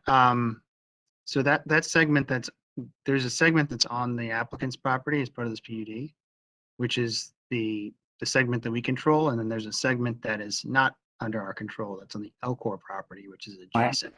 But just between you and the part where you're adjacent to Edens, who controls that private alley that is contemplated to be created? The applicant controls that parcel, that area. And you control that. So have you done anything, which was part of the letter, I think, that we got from the party? We'll hear from them very shortly, to talk about having that shared access to that space between you. Yes. However, the access is provided through Morse Street. So that's the issue. Yeah, I understand that part of it, but just between the two properties, there would have to be this agreement between the two of you. Right. And there hasn't been a communication to develop anything until something happens with the other part, I guess. Yeah, there has been a lot of communication between the parties, and there will be a private agreement eventually. But as I understand it, and the Edens can speak to this directly, I think their primary concern is access to that alley from Morse Street. Yeah, I understand, but you don't have a problem with sharing this alley, this space that you say you control, that you're going to have to share with Edens. No. The segment that would be part of the. You don't have a problem, or do you have a problem? No, it was, in fact, it was contemplated and designed as a shared alley. Right. So I just wanted to clarify that for the record. Thank you. Mm-hmm. Okay, so Commissioner Miller, I have some additional information on the balconies for you. So we have, I don't want to get too in the weeds here, but we have roughly between 100 and 110 units that face the courtyard. And of that number, 40 would have balconies. Okay, thanks. That's the one. That's the unit that I want to live in. Thank you. All right. Thank you. Thank you, Mr. Chairman. Sure. Thank you, Vice Chair. It looks like you solved the issue. So that may be a case going away for the BJ. But anyway, let me start off by asking Mr. Andrews. I can't remember exactly how many parking spaces are underground in the Parcel 3, but I do know that there's a lot of things that's going on over there. That's the vibrant area. Everybody wants to go over there. Everybody wants to be seen in that area. Everybody wants to go do things, especially with the markets and everything. Has the amount of parking, first of all, what is the amount of parking again under Parcel 3 in the building below grade? And also, what was that taken into consideration, how this area now is thriving and everybody goes there on Saturday morning? And you can answer that for me first. Yes. So Commissioner Hood, with respect to the number of spaces we're providing in Parcel 3, 306 spaces. Now, you mentioned earlier it was broken up. Walk me through that again. I'm trying to keep all that in my mind. So yes, there are 306 spaces. Now, in order to address that issue that you were specific about relative to, visitors coming to the Union Market area in general, the developer is part of a TIF where they're providing, of those 306 spaces, 156 spaces to essentially address that specific need that you're talking about. Oh, okay. Okay. I missed that part. And let me ask, is that enough? I don't want to overpark the situation, but do we believe from past track record in history, is that enough? Well, it's a question that, as the neighborhood matures, obviously there's a lot of other units coming online. There's a lot more developments coming online. As this Union Market matures relative to more and more people choosing to live in this area, they'll understand, just like some of the other attractive neighborhoods in the district, that at some point that it's not going to be convenient to own a car. And essentially that they will achieve what DDOT set out to achieve. That, if you make it parking less available, and in this respect, that's what DDOT has essentially identified in their parking initiatives, that people will be less likely to drive. And we're in a position now, as more and more units come online and more residents move into the neighborhood, there's, given the attractiveness of this neighborhood with its proximity both to the Metropolitan Branch Trail as well as to the Metro, that people will choose to live in this neighborhood because of those amenities, not because parking is easy or convenient. So what we are providing, though, these TIF spaces in order to address the issue related to sort of out of area people coming to Union Station as a destination.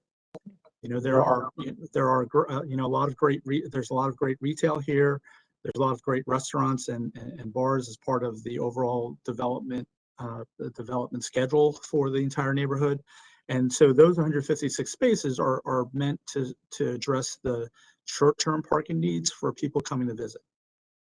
Okay, I think you satisfied my question. I'm actually satisfied. I just want to make sure I asked the question. But I will say that there are a lot of people in the city who are older, and I know this is where I get in trouble. But I hear from them, the ones that are in their 80s. Sam Hood, are you crazy? I'm not riding a bicycle. So I hear those things. So again, we have to balance those things when we look being considered. This is a neighborhood that people thrive and to go to, especially on Saturdays. So we have to balance those things. And let me ask you, the programmatic, and I guess maybe the applicant, Ms. Roddy, or someone can answer this. What is the fee going to be to park? I hope it's not like down at the wharf, and I mentioned this to the wharf folks as well. We've gotten a lot of complaints. I don't know if my other colleagues have about the costs. We want to make things cost prohibitive so people can come. And have we put that? I know that's probably not even in the pipeline. If it is, I would like for you to think about that. As Ms. Andrews mentioned, people want to come down to the market right now. People want to go down there on Saturday mornings at 10 o'clock. It's a lot going on, especially in the summer, and around the fall, and spring, and summertime. So, is parking going to keep people away, or we're going to make it conducive for people to come? So, in that respect, Commissioner Hood, as part of our commitment to the TDM that we've identified as part of the first stage PUD, one of those commitments is essentially providing market rate parking. So in that respect, whatever the market dictates for short-term parking is what we'll provide to be compliant with the TDM that we've committed to. And Ms. Anderson, your your expert opinion, what is market rate? Give me a pricing for 2 hours. So so if you park on street, the market rate is, I believe, $2 an hour. However, if you park in a garage, depending on what neighborhood you're in, downtown is roughly, I'd say in the range of $10 to $15 for potential 2-hour stay. This is a little bit more outside of the urban core, so it might be adjusted down, but that's roughly the range if I were to guess what market rate would be. Okay. Well, I'm hoping that the applicant will really consider that, because we have a lot of seniors in the city who may not be able to afford that, and they want to enjoy the opportunity as well. So my next question is probably to Mr. Posada. Hopefully I didn't butcher your name. I'm just curious. I do like the design. And my rationale for asking this question, because it was asked of me the other day about why we're approving so many buildings with a lot of glass. So I figured I would get the answer from you and take it back to the person who asked me. I actually like it. I know that I believe I understand why we have a lot of that there, especially when it does with lighting and other things like that. But if you could help me understand, why is there so much glass here?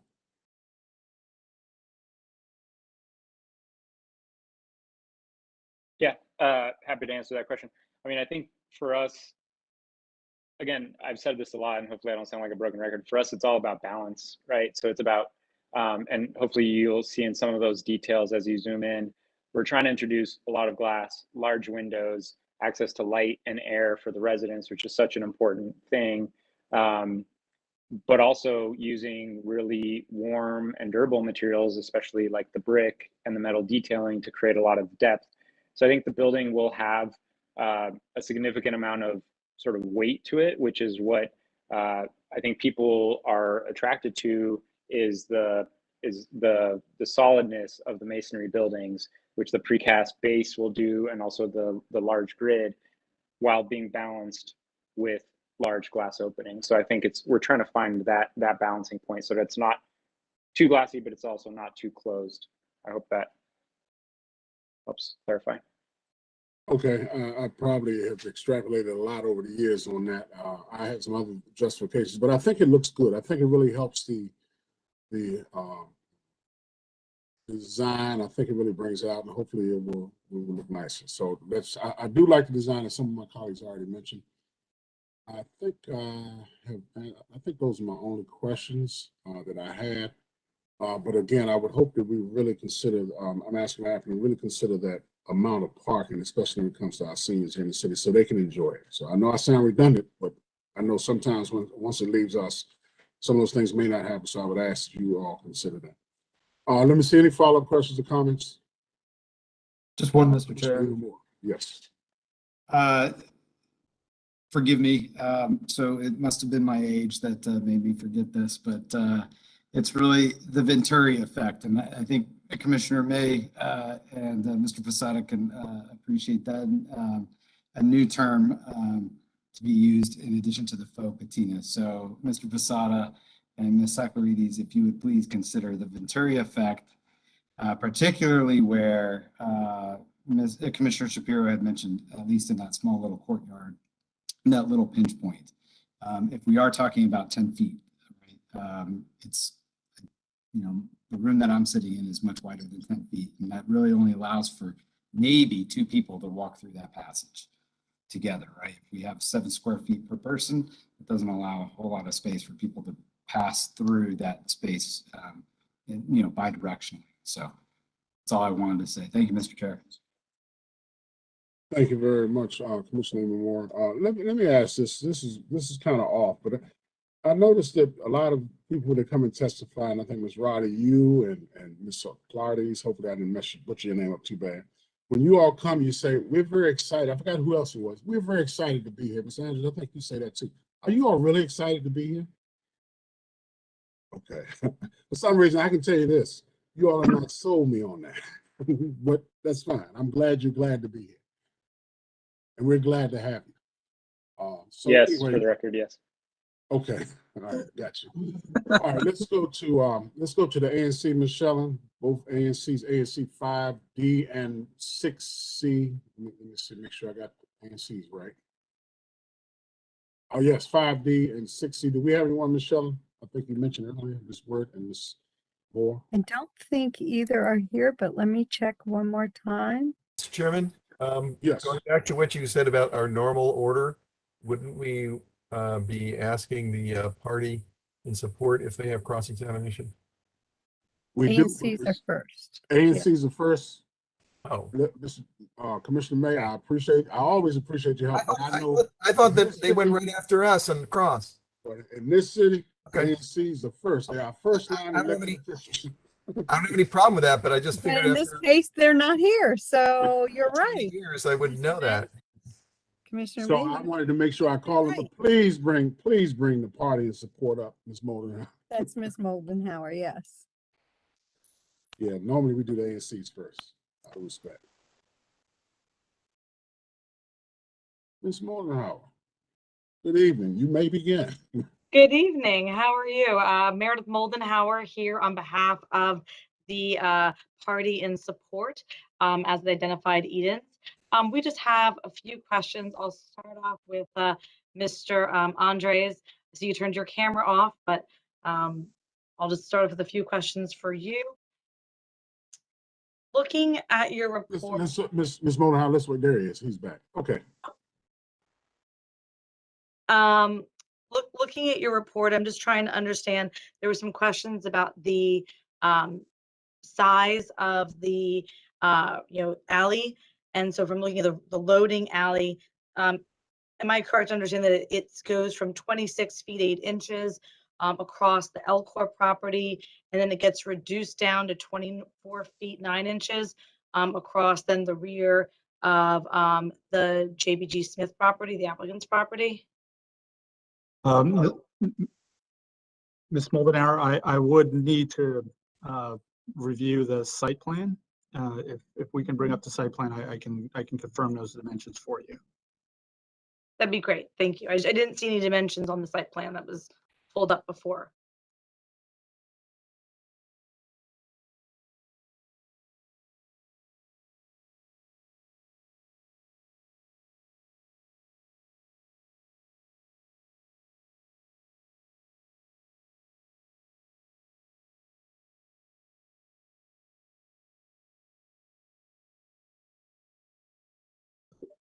Mr. Young, if you can bring up slide 17.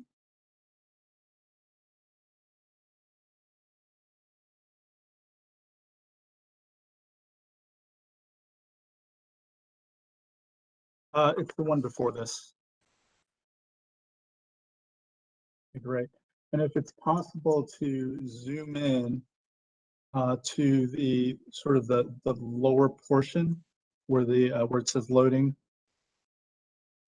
If you can zoom in a little bit more.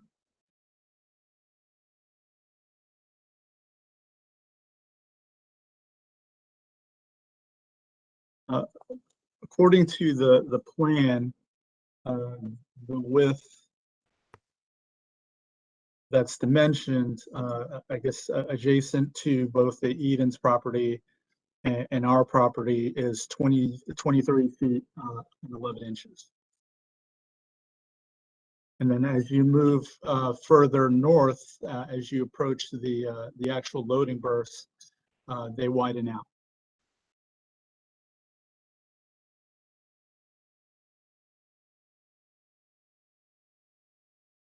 And to access the portion that you're showing now, how would a truck that's going to the JBG Smith property access this portion of the loading that you're showing?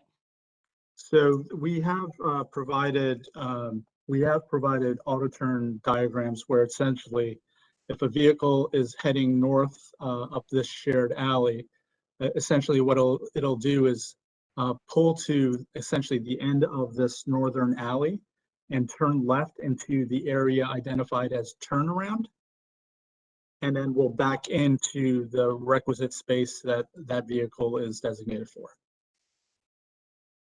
And as we understand it, JBG Smith owns the portion that's in the dark gray here. Is that correct?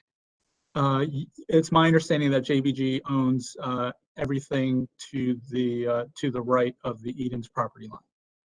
And if we zoom back out.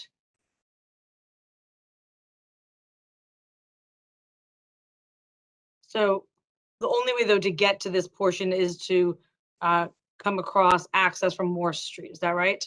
Yes, that's correct. Your report referenced, and I think you just said it, a shared alley. What's your basis or understanding of that shared alley? It's my understanding that that JBG Smith and the loading associated with the loading berths on our property would be accessed through this alley.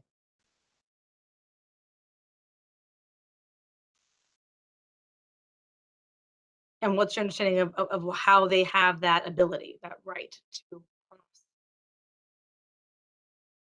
Well, they would, well, given that the northern portion of it is actually on JBG Smith property, that it's my understanding that they have the right to access an alley that's on their property.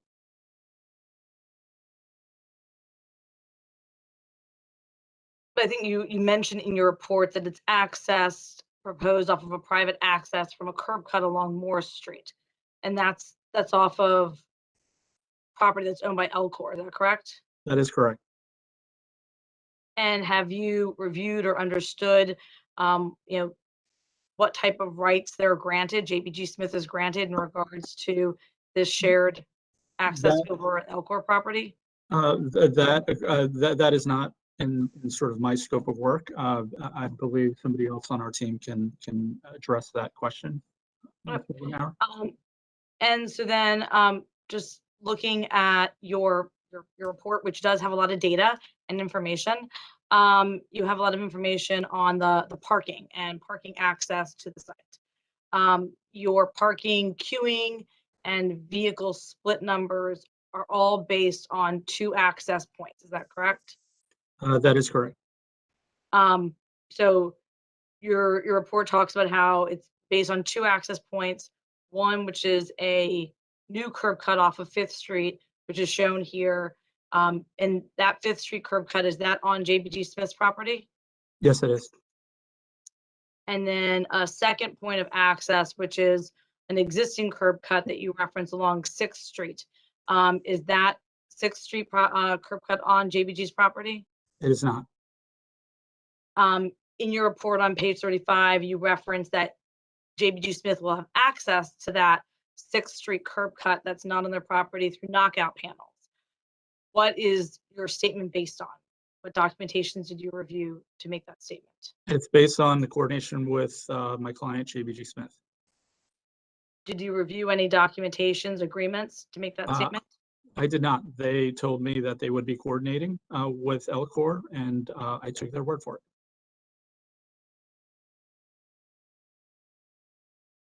If let's just talk about the parking access.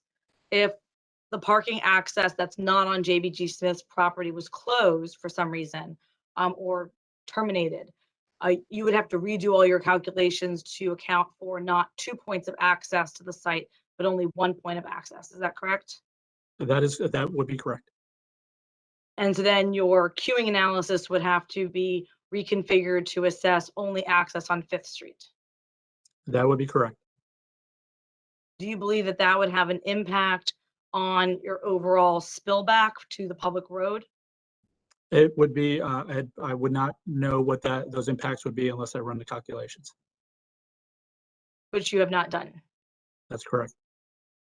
Thank you.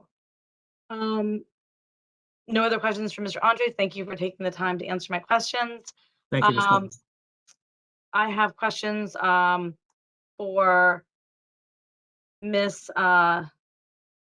Saccarides. I'm gonna mess up Saccarides. I'm sorry for your last name. I'm the worst at pronouncing last names. It's Saccarides. Moldenhauer, I should know better, right? So your submission calls the area that we just discussed with Mr. Andres that goes over the Elcor property, you call it a shared alley. Can you just describe to me your understanding of how that would function? Yes, so my understanding is that all of the owners on the block would have access across the shared alley for purposes of loading. And what's your understanding of how that is either similar or different than maybe a public alley? Because you usually the word shared alley versus public alley. How would you describe your understanding of how it's different from a public alley? That only the owners on the block would be able to use it for loading. Otherwise, it would have the same general characteristics and longevity as a public alley.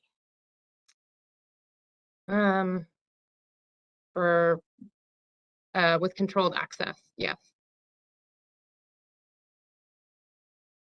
Sorry, what do you mean by controlled access? In that the owners of the alley operate and manage it and maintain it and control who accesses it. But it would still have, be permitted for, open access, obviously, for the purposes as necessary for those 3 owners. Sure, yeah, for retail and residential loading.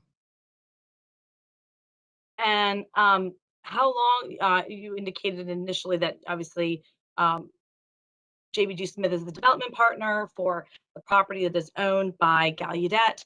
How long is the ground lease that you have with Gallaudet?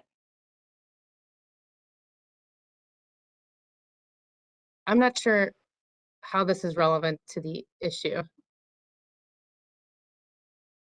I actually was allowing this, Ms. Moldenhauer, because I was hoping that maybe through some of this discussion, that the BZA case could go away, but obviously not. I do know that the access to the private alley on this parcel, because my counsel has briefed me very well on this, concerns are unrelated to this application. So I was allowing that, but I would ask that you just kind of bring it back to this application as much as you can, even though I know you're going to go back to where we were, and I've asked that early on. So this is that's really unrelated, and I'm hoping that the other parties, this will be addressed in other formats, but not in this particular setting. So Well, thank you. Chairman Hood, well, I would like to engage because obviously it sounds like you're restricting our party status, which you didn't. You No, granted our party don't status in full, and so don't put Ms. Muldown, don't try to put something on the record for the courts. That's an old trick. Let me just tell you this: I'm not restricting anything. I've let you go ahead with your questioning, which is not necessarily germane to our proceeding. I've never restricted, even though you're off course, I have never restricted your cross-examination because I don't do that. I've never done that to anyone. So let's correct the record for that to start with. Now you can continue to ask me any questions you have. the issues of the shared alley are germane to the JBG application that we're discussing tonight, given the fact that it's the only way that they can access their loading. And so we are only talking about it. It has nothing to do with the BZA application or the appeal. This has only to do with the JBG Smith project that we're discussing tonight. They are two separate issues that have an underlying similarity, but they are two different issues. Right now, we are only concerned about how JBG Smith is going to have access for their, 306 cars and their loading for their 600 units. And that is the purpose of our question. And you are a party in support or opposition? We are party in support with very specific conditions on our support that we would like to see, and the issue of the access confirmed or clarified in a condition here. And that we'll get into that when we present our case, but we are supportive of the design, we're supportive of the project, but we have concerns about the access, which is the only Let me ask you, issue we want to discuss. have you had previous conversations with this applicant?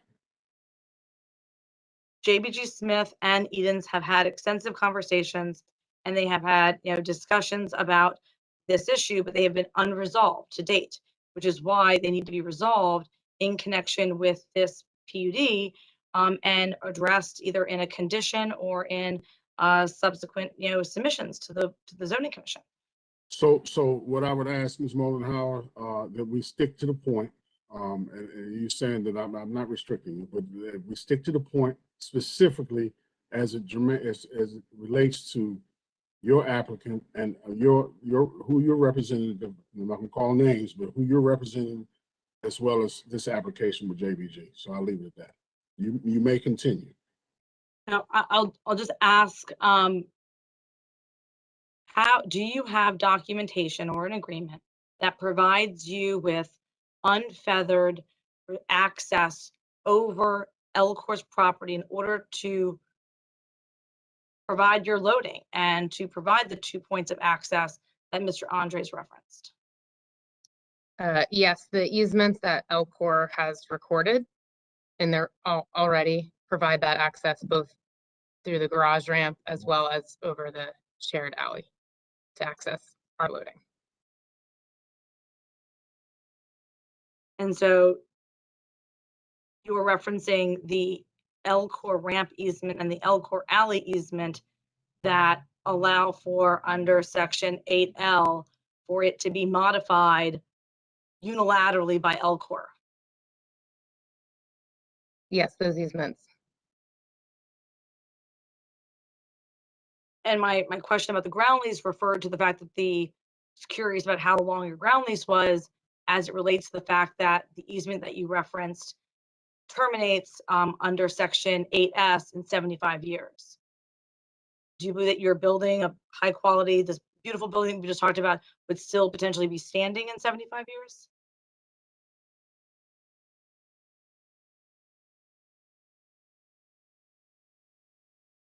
Chairman Hood, I'm just going to step in here and note an objection and ask that the commission limit the scope of the questioning, which the commission has the power to do under the zoning regulations. Now we're talking about ground leases and private agreements that are completely outside the scope of what this So, PUD is Mr. about. Mr. Williams, I've been doing this a while, and I'll be frankly honest, even though people do get off course, as I've already asked Ms. Mullen how to stay on target, she contends that she is, but eventually people get tired.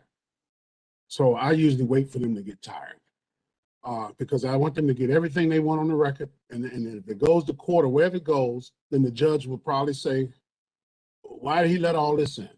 So I've always learned it's more than have enough for the record, so others who may have to look at this can say, okay, well, this is not germane, this is not germane, they can throw it out. I don't necessarily throw it out, but I will ask again, Ms. Moldenhauer, if you can stay as close to this application as possible. You say that this is, I understand this is convoluted. I understand the PUD is being challenged, and I understand all that.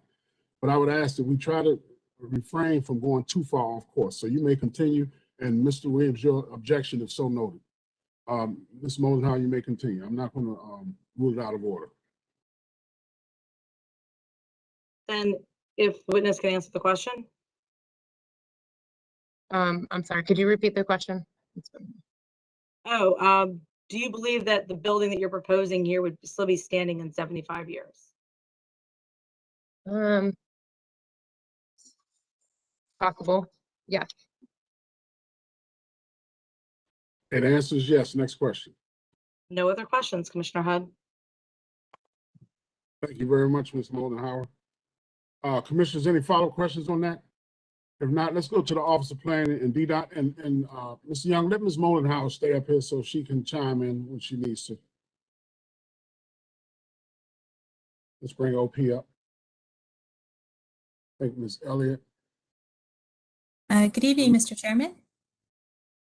Good evening, Ms. Elliott. You got it right. And also members of the commission. OP recommends approval of the requested second stage PUD for Parcel 3, as it would not be inconsistent with the first stage PUD and the proposed modification of significance that is also part of this application. The parcel would be developed with a 120-foot high building consisting of retail on the ground floor and residential use on the upper floors. The total of 11.2% of the residential GFA would be set aside for IZ. 70% of that would be set aside for households earning no more than 50% MFI, and 30% would be set aside for households earning no more than 80% MFI. A habitable penthouse would also be included, resulting in an additional 1,500 square feet of IZ, which is required by the zoning regulations. This project also incorporates an open space program, including Neal Place and the Tapscott Street Alley. OP's report does not reflect the addition of solar panels to the project, so we would like to take an opportunity to note that the applicant has added 3,000 square feet of solar panels to the mechanical screen around the penthouse. We're happy to see this addition to the project. OP has provided an analysis of the proposal through a racial equity lens in the report pertaining to the modification of significance and the related hearing. And so to summarize that briefly, Parcel 3 would be developed with a mixed-use development, providing market rate residential, affordable housing, and ground floor commercial development. The project would not result in the displacement of residential units for commercial uses. Parcel 3 would also provide a total of 597 dwelling units, with 11.2% of the units being set aside as affordable units under the district's IZ program. The development of Parcel 3 would provide economic opportunity as 5,000 square feet would be set aside for makerspace. And the modification would provide improved circulation with the realignment of Tapscott Street with the alley on parcel 3, and it includes pockets of open space that provide connections throughout the project. So in reviewing this application through the equity lens, we found that the modification would increase affordable housing opportunities, provide inclusive economic opportunities, and encourage a healthy neighborhood. As stated during previous hearings, OP is generally pleased with the progress of this application, particularly as it relates to affordable housing, deeper levels of affordability, and improvements to circulation. And on that note, I would be remiss if I did not address some of the questions related to flexibility that we've heard. And so I'd like to address that now. OP's report does evaluate some of the requested flexibility for this project, and it suggests revisions that would limit the degree of flexibility, particularly as it relates to the IZ units. There has already been some discussion regarding these revisions, but to clarify, we know that there is a need for affordable housing in DC. And we also know from working with our counterparts in DHCD that there is a significant need for 2-bedroom units. There is DHCD confirms every time that we speak with them that there is a very long wait list for 2-bedroom units in the IZ program. The IZ component of this project is a significant benefit of the PUD that should benefit DC residents and the IZ program, and it should not reduce the number of 2-bedroom units because that is where the greatest need is. We propose a revised language so that this significant IZ benefit isn't watered down. So this concludes OP's presentation, but I'm happy to answer any questions that you have. Thank you, Ms. Elliott. Let's see if we have any questions of the Office of Planning. Commissioner May, any questions? Yes. Just one quick one. There was a provision having to do with the addition of solar panels, and the applicant was seeking some flexibility, provided it does not require, or flexibility to add solar panels, provided it doesn't require seeking relief or setbacks and so on. And you were suggesting that that qualifier, that it not require relief, be removed. And are you just thinking that just because that's not needed, or are you trying to push so hard for solar panels that they've got to violate setback provisions? I mean, what's the thinking? I think I need to take a look at our report to see where that is, so that hopefully I can clarify that before we're done with questioning. Page 14. Thank you.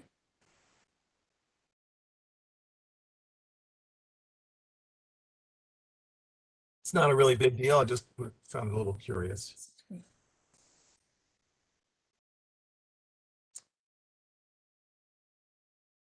I'm not sure. I'm it does seem a little odd that if it requires relief from the zoning regulations, I think we would want them to obtain that relief. And so I apologize, I'm not able to provide a more coherent answer than that, but I'm happy to clarify and respond in a supplemental report if you would like. No, that's okay. I was just, I don't know that it's necessary one way or the other, right? I don't know that the phrase is necessary to be in there or necessary to not be in there. I just was trying to understand the logic, but it's okay. Thank you. It sounds like it may have been crossed off in error. Okay. But yes, absolutely. If relief is necessary, we would want them to obtain that relief. Well, right. I mean, they wouldn't be able to do it unless they got relief, if they needed to do it. But I don't necessarily want to push them to do things that require relief from setback provisions. So anyway, thank you. Thanks. Okay, Commissioner Shapiro. Thank you, Mr. Chair. And thank you for your report, Ms. Elliott, and all the work on this project. So I thought that there were some outstanding issues, other outstanding issues, if I'm reading my notes correctly, related to some utility issues in the public space, and conflict with boxes, and are these issues been resolved, or are there still outstanding issues for you all? It sounds like the applicant is having dialogue currently with DC Water, and they've come to an understanding. I don't know the specifics of that, so they could probably provide some more information. Public space is another process, you know, and so they'll be going to public space following us. So any of those issues that have to be worked out would be done at that time.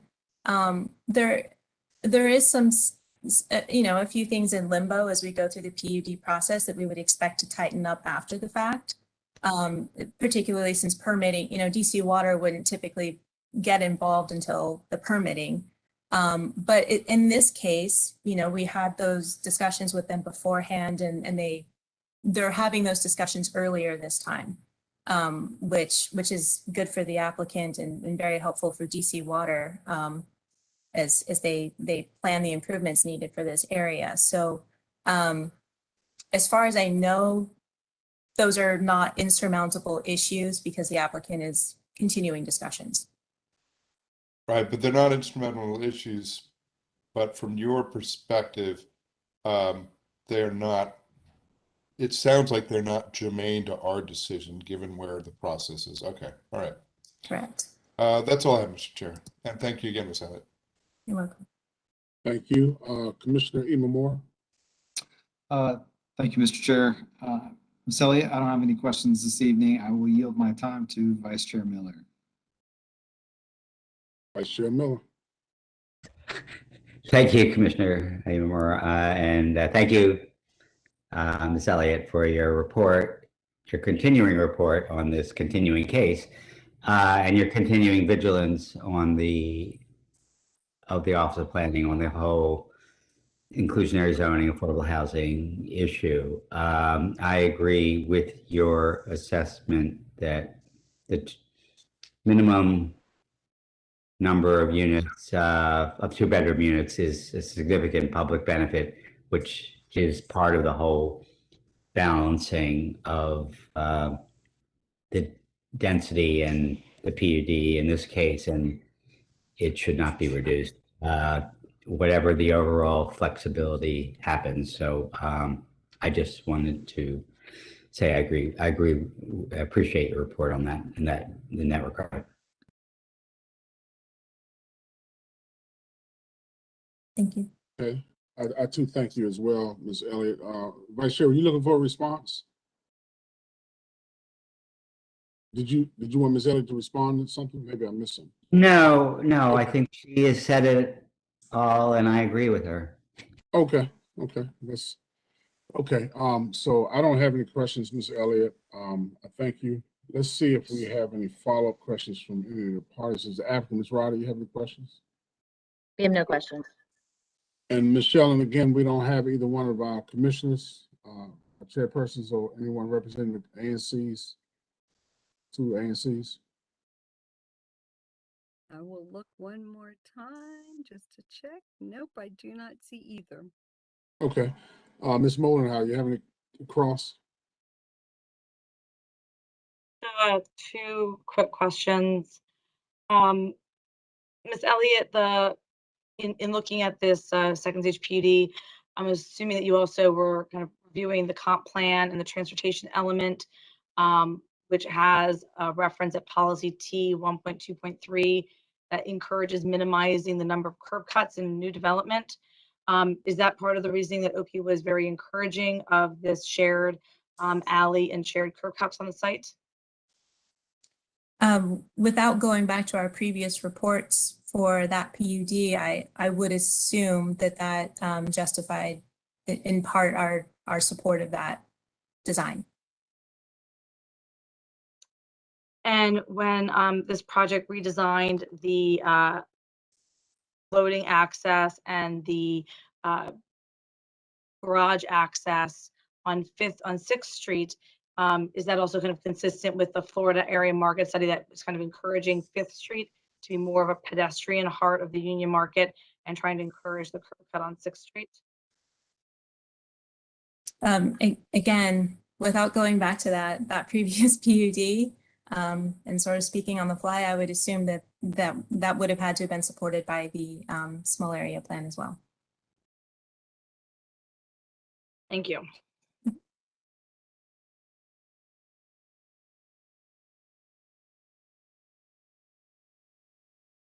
Okay, thank you.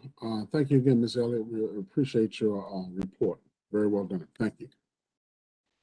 Other government comments has already been noted, I believe, for the most part. We know where DDOT is. They've already been here for the first part of this. DC Water comments as well. Department of Energy and Environment comments, and Department of Housing and Community Development comments. And I think I've covered all the other government agencies. As I hear from my colleagues, the report of the ANC. Michelle, and again, even though I'm calling for it, I'm pretty sure that they're not here. They are not here. Okay, so I believe again, let's make sure I believe again, and I would ask Ms. Roddy to turn her camera on. I believe that both ANCs still, even in this parcel, still have unanimous support, or support. I'm not gonna say unanimous. Is that a correct statement? That is correct that ANC 5D did vote to support. ANC 6D did not take action. They did not review the application and ceded their review to 5D since the PUD is within the boundaries of 5D. Okay, so it's the same continuum through the other cases as well. Correct. Okay, so thank you again, Ms. Roddy, for helping me. I can't seem to pull that file up right now. All right, Ms. Shelton, do we have anyone who'd like to testify, organizations or persons who would like to testify either in support, opposition, or undeclared? Let me check real quick.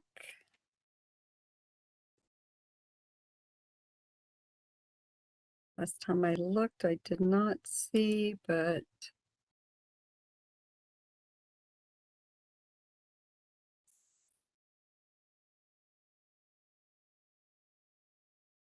it's part of the party, the Edens, and Casada. There are no witnesses signed up to testify in any of the three categories. Okay, thank you, Ms. Shelton. With that, unless my colleagues have any other closing comments right now, we'll come back and do that shortly. Ms. Roddy, if there's any rebuttal or closing, I will say this, Ms. Roddy, with the support from Ms. Moldenhauer, and I understand that some of those issues about the access will be dealt with in other venues. I would like to see some predictability. Oh, did I forget you? Yes, Ms. Moldenhauer's I party. forgot you, Ms. Okay, Ms. Moldenhauer. I'm sorry, I forgot Ms. I was getting ready to talk about Ms. Moldenhauer and asking for some predictability, but I'm sure she'll ask us. Remember whether I'm ironing my shirt or what. So just never start you before you clean it. So you go right ahead, Ms. Moldenhauer. we did have someone sign up to testify from Edens. So I would ask that Mr. Sahil Kafa get admitted into the panel. And Ms. Moldenhauer, so we'll know. I actually messed up and went out of order. You were supposed to go right after the ANCs had finished, and we didn't have any ANCs, so I should have called you first before I called. Did we have any organizations or persons to testify? So I wanted to apologize first and put that on the record. Sorry, can you say that name again? Bill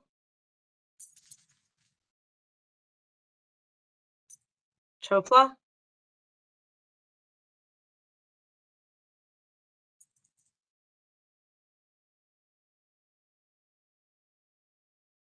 And so Mr. Chopla will testify, and then I'll have remarks as part of our permitted party status. Okay, well, Mr. Schofler, you may begin. Hi, good evening, members of the commission. Thank you so much for the opportunity to speak today. For the record, my name is Sohail Chofla, and I am a director of development with Edens. Edens is the parent company of the owner of Lot 3 in Square 3591, which is located on 5th Street Northeast and directly abuts Parcel 3 to the south and west. In addition, to Eden's direct ownership interest in this neighboring lot, Eden's also abuts Parcel 3 to the north with the Union Market building and is a major stakeholder in the overall Union Market district. Through a number of projects over the past decade, including the market building itself, Eden's has made significant investments in energizing and revitalizing the Union Market district and has worked with OPDDOT, other district agencies, and of course the Zoning Commission towards the implementation of the small area plan vision for this neighborhood. Therefore, my testimony is intended to address the subject application from the perspective of our interests in a directly abutting parcel, as well as the broader planning and transportation goals of the Union Market district. While Eden's is supportive of JBG Smith and Gallaudet's design proposal for Parcel 3 and believe that their proposal's mix of uses and architecture will be a good addition to the neighborhood, we are concerned with fundamental issues related to the lack of reliable parking and loading access for JBG Smith's project and the impact on Eden's adjacent Lot 3 parcel parking and loading access. Therefore, we filed party status to raise these important issues regarding transportation, loading, traffic, and public space as is relevant in a Stage 2 PUD. Our property is landlocked and relatively small with only 90 feet of width. We share a lot line with the applicant's property to the north and east and a property owned by Elcor to the south that was reviewed under zoning case number 16-05. Our property has no curb cut on 5th Street. The only access to Eden's property would be through a shared alley created by Elcor and JBG and referenced in JBG's first stage PUD filings for this case. JBG Smith's PUD has its only loading access for its entire 600 unit and 50,000 square foot retail building via the shared alley, and that crosses over Elcor's property. Unfortunately, the shared alley has not come to fruition as directed by the Commission in the first stage approval of this case, or as directed in Elcor's PUD order. The idea for the shared alley arose when the first stage PUD for this project was approved and Elcor's case was filed. At that time, Union Market was rapidly evolving into a walkable mixed-use neighborhood. Given JBG Smith and Elcor's proposals, Eden's intent for a similar development, and the lack of alley access in this square, Eden's worked directly with JBG Smith and Elcor to identify that shared alley that would provide loading access to all 3 future developments. Back at that time, Eden's chose not to participate in the PUD cases, relying on JBG Smith and Elcor's private statements and filings to the Zoning Commission. The shared alley was discussed multiple times during the first stage case for JBG Smith's PUD. JBG Smith repeatedly proffered that it would work with neighboring landowners, including Eden's, to consolidate loading access through this shared alley. Both OP and DDOT strongly encouraged the shared alley. OP found the shared alley would constitute a public benefit because it would, quote, reduce the number of curb cuts and allow for better design of public space, creating a more pedestrian-oriented environment, end quote. Exhibit 12, page 25 of their Stage 1 submission. The Commission's order acknowledges that JBG committed to best faith efforts to work with neighboring landowners in order to create, quote, a shared private alley network to minimize curb cuts and better distribute traffic, end quote. From the order itself, page 39. Given the complexity of the shared alley involving 3 separate developments, the Commission's order allowed JBG Smith some flexibility to finalize the alley system during this Stage 2 PUD process that's currently underway. Following the Commission's approval in the first stage case, the Commission also approved Elcor's PUD, which expressly proffered the shared alley as a public benefit. 5 years later, JBG Smith has not been granted perpetual and unconditional access to the alley.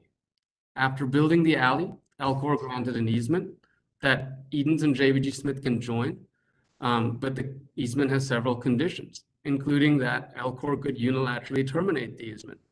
JBG Smith simply cannot rely on the alley for loading access or for parking.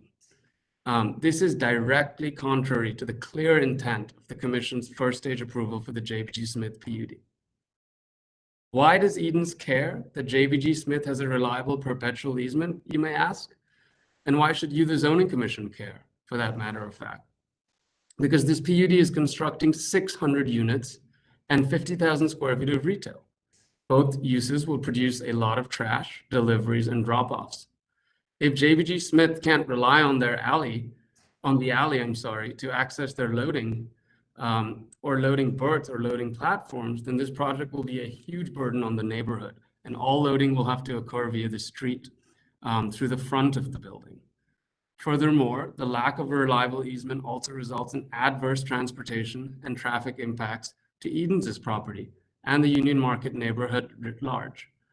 Edens is concerned that the currently recorded easement is not reliable. JBG Smith could lose its parking access via 6th and loading access via the Moore Street curb cut. This would reflect poor land use and planning policy by creating an unnecessary disruption to the public sidewalk on 5th Street and 6th Street. JBG would have to load its entire 450,000 square foot building from the street from 5th, 6th, and Tapscott, creating significant negative impacts to the public realm and disruptions to the flow of cars, trucks, bicycles, and pedestrian traffic. The inclusion of more traffic and trucks on 5th Street would pose an unnecessary safety risk as well in public space and is directly contrary to the goals for Union Market to become an active pedestrian-friendly neighborhood. The need to consolidate curb cuts is even more important, given that JBG is already proposing a new curb cut along the shared lot line with the Edens property.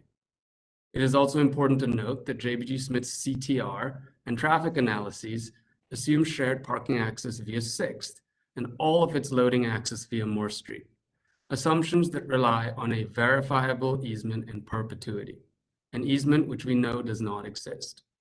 Given this fact, the CTR has been submitted is fundamentally flawed. It should be resubmitted, assuming that an easement does not exist for parking access via 6th Street, and an easement does not exist for loading access via Moore Street. And instead, it should assume the very real scenario of all loading occurring on street via dedicated curbside spaces and all parking access occurring via the singular 5th Street entry and exit point. Alternatively, we believe that this can all be easily remedied with documentation of a proper shared alley as envisioned in the first stage PUD and the Elcor case. The record in this case confirms that at some point, JBG Smith and Elcor conducted a land swap so that Elcor could construct its project and build the new alley. It is our understanding that in connection with papering and documenting that land swap, an agreement contains details pertaining to the shared parking access via the 6th Street entrance on Elcor's property and shared loading access via a curb cut on Moore Street. That is more reliable than what currently exists in the record. But nothing exists right now. JBG Smith has not satisfied its burden in this case and needs to prove, we believe, to the Zoning Commission that the access across Elcor's property is perpetual and reliable before the Zoning Commission should approve the construction of 600 units and 50,000 square feet of retail that has no loading and reduced parking access. The Zoning Commission's first stage order directs JBG Smith to resolve the shared alley as part of the second stage PUD. Edens simply asks the Zoning Commission to address and require JBG Smith to ensure that a true shared, reliable, and perpetual alley for square 3591 is in place before approving such a large project. This would achieve the intent of the first stage order to provide transportation and traffic mitigation benefits and support proper public space design. Thank you for your time, and I'm available for any questions. Let me just ask you very quickly before we go to Ms. Mollenhauer. Ms. Chauvelin, do we have your statement? You do not have my statement submitted into the record. I just read it, but I'm happy to follow up with it. Yeah, if we could get that into the record, interested in that. So thank you. And I'm sure others are. Ms. Mollenhauer? Thank you. Good evening. Meredith Moldenhauer on behalf of the party status proponent. We are here today regarding Edens, who is identified by Mr. Kuffel that they own the property to the east of the alley and to the southeast of the project. Edens also owns the land to the north of the project, which is the Union Market building on the other side of Neal Place. Our discussion is relevant to the Stage 2 PUD under the zoning requirements of Subtitle X 302.2B, which reference evaluating transportation management and mitigation, as referenced earlier, as well as compliance with the intent and purpose of the first stage PUD approval. The failure to provide the proper loading and vehicle access through a shared alley will have negative impacts for both Eden's property and the Union Market as a whole. If not resolved by an agreement entered into the record to verify or show that there is reliable perpetual access, or a properly worded condition that would then address Eden's concerns. Our concerns are relevant to the second stage PUD, as it must be consistent with the first stage PUD, and references by DDOT that the final site access for parcel 3 will be reviewed during the stage 2 process, as well as documentation in the order of the first stage PUD. The only concern that is being referenced in our statements relates to the fact that this property provided a land swap and the configuration of the shared alley changed between the stage 1 and stage 2 PUD. The shared alley is located in between Eden's property, Elcor's PUD property, and this project. As you are aware, the Elcor PUD has already been approved and constructed. This PUD is the second of the 3 projects that is anticipated on this portion of the square. This project continues to advance the shared alley system contemplated in the first stage PUD and the Elcor PUD. As you hear from my client, Eden's is supportive of the PUD design and the rest of the project, but Eden's support is contingent on resolving these issues related to the loading, parking, shared alley, and shared parking access. They've worked with the applicant, but have not been able to agree on specific conditions for this PUD as of yet. Eden's concerns regarding the shared alley and access are relevant to the second stage PUD, as it must be consistent with the first stage PUD. The first stage PUD required that the applicant commit its best efforts to implement the site design improvement for parcel 3 and parcel 4 by reaching out to the neighboring landowners in an effort to create a shared private alley network to minimize the curb cuts and better distribute traffic. Eden's and JBG had engaged in emails and communications, but this matter is unresolved, even though Eden's had to express its concerns via email in June and July. The applicant repeatedly proffered that the proposed shared alley would reflect the coordinated effort among the landowners in the square to consolidate all services on a single private alley, but that has not been done yet. To that end, Elcor refused to work with the neighboring landowners to draft a mutually agreeable language for the shared alley egress. And now this failure has created a challenge for the JBG project, as stated earlier, with the need to get access for the 600 units and the 50,000 square feet of retail approved. Testimony from my client that the units and the retail cannot operate without substantial adverse impact to the neighbors if this alley access is either cut off via the shared alley or cut off via the shared garage ramps.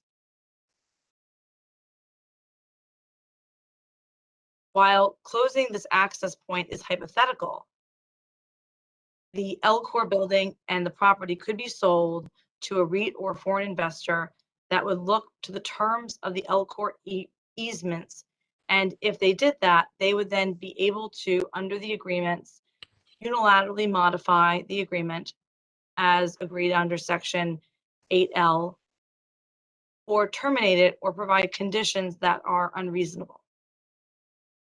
These fatal flaws on the easements create a hurdle for the applicant, JBG, in developing their project that must be resolved before approval. In accessing transportation management and mitigation, the potential to lose access required for loading and vehicular access is critical and will cause substantial concerns for the neighborhood if it was cut off. The applicant's transportation assessment contemplates 2 points of access for vehicles coming in both on 5th and 6th Street ramps. If access was restricted or closed, then all of the queuing and waiting time analysis would be inaccurate. Furthermore, if access was restricted, the traffic study would also need to be reevaluated to determine the all-way stop at Moore Street in Fifth Place. That would Let me just interrupt. Let me just interrupt. You know, one thing I can read language, I can read body language. I do know that basically what Ms. Moldenhauer is doing is giving us testimony. I do realize that. But also, if this ever goes to court, then that's on her and her client. But I will tell you that I do have a zoning remedy that I'm going to propose at the end. So I would ask Ms. Moldenhauer to curtail some of her testimony, because you all don't usually offer testimony. Mr. Schoflaw, hopefully I didn't mess your name up too bad. His testimony is more in line with what I needed. Now, I want you to know, Ms. Moldenhauer, it does not go lost on me that you're actually offering testimony, and I'll leave it at that. Thank you. I was summarizing the facts that I believe I had pulled out from cross-examination, but I will just identify from a legal argument. We do believe that the Zoning Commission has engaged in resolving concerns of easement in other cases. For instance, in zoning case 20-18, which is a design review case at 1319 South Capitol Street. In that case, commissioners did engage the applicant in questions about an easement for neighboring townhouses and access, and asked for that access easement to be guaranteed in perpetuity. Also in zoning commission case 18-13 for 1550 First Street Southwest, there's another zoning commission case. The zoning commission engaged in discussion with the applicant about a concern over a turning diagram where the truck actually encroached over somebody else's property. And zoning commissioners asked the applicant to go back and either get an acceptable, adequate agreement with the property owner or to modify the loading. And what we're asking here Yes. is Hold on a second, Ms. Mona. Commissioner Shapiro, I understand where you're going. I just try to let people I just want to, finish. because Ms. Moldenhauer, if I'm understanding you correctly, what you're doing right now, well, I want to understand, are you telling us that we can weigh in, or are you telling us that we have to weigh in? no, I'm saying you can. That you I have think done we this. know that we can weigh in. Yes. Okay. All I'm saying is that you've done it in the past, and that you can, if you so choose. I hear you loud and clear, but I don't think you need to convince us that we can weigh in. Yeah, so that's not helpful to us. Let me just tell you this, Ms. Moldenhauer, if it'll help you. With me, you made your case, okay? I'm just trying to get you to get there and end it. You know, no offense. You say I'm cutting you off, but I think you've made your case. You have represented your client well, okay? So at some point in time, it's got to be an end point.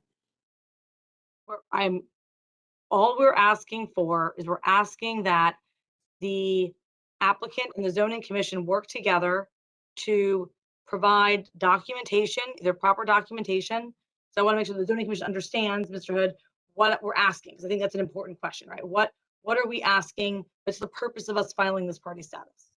We are asking for proper documentation, something that shows that there is rights to use the shared alley, rights to use the garage ramp that is reliable and in perpetuity, and allow either the applicant to supplement the record on that point, or for us as the party status to either, if there's no documentation there, to offer a condition or condition language that we hadn't been able to do in the past.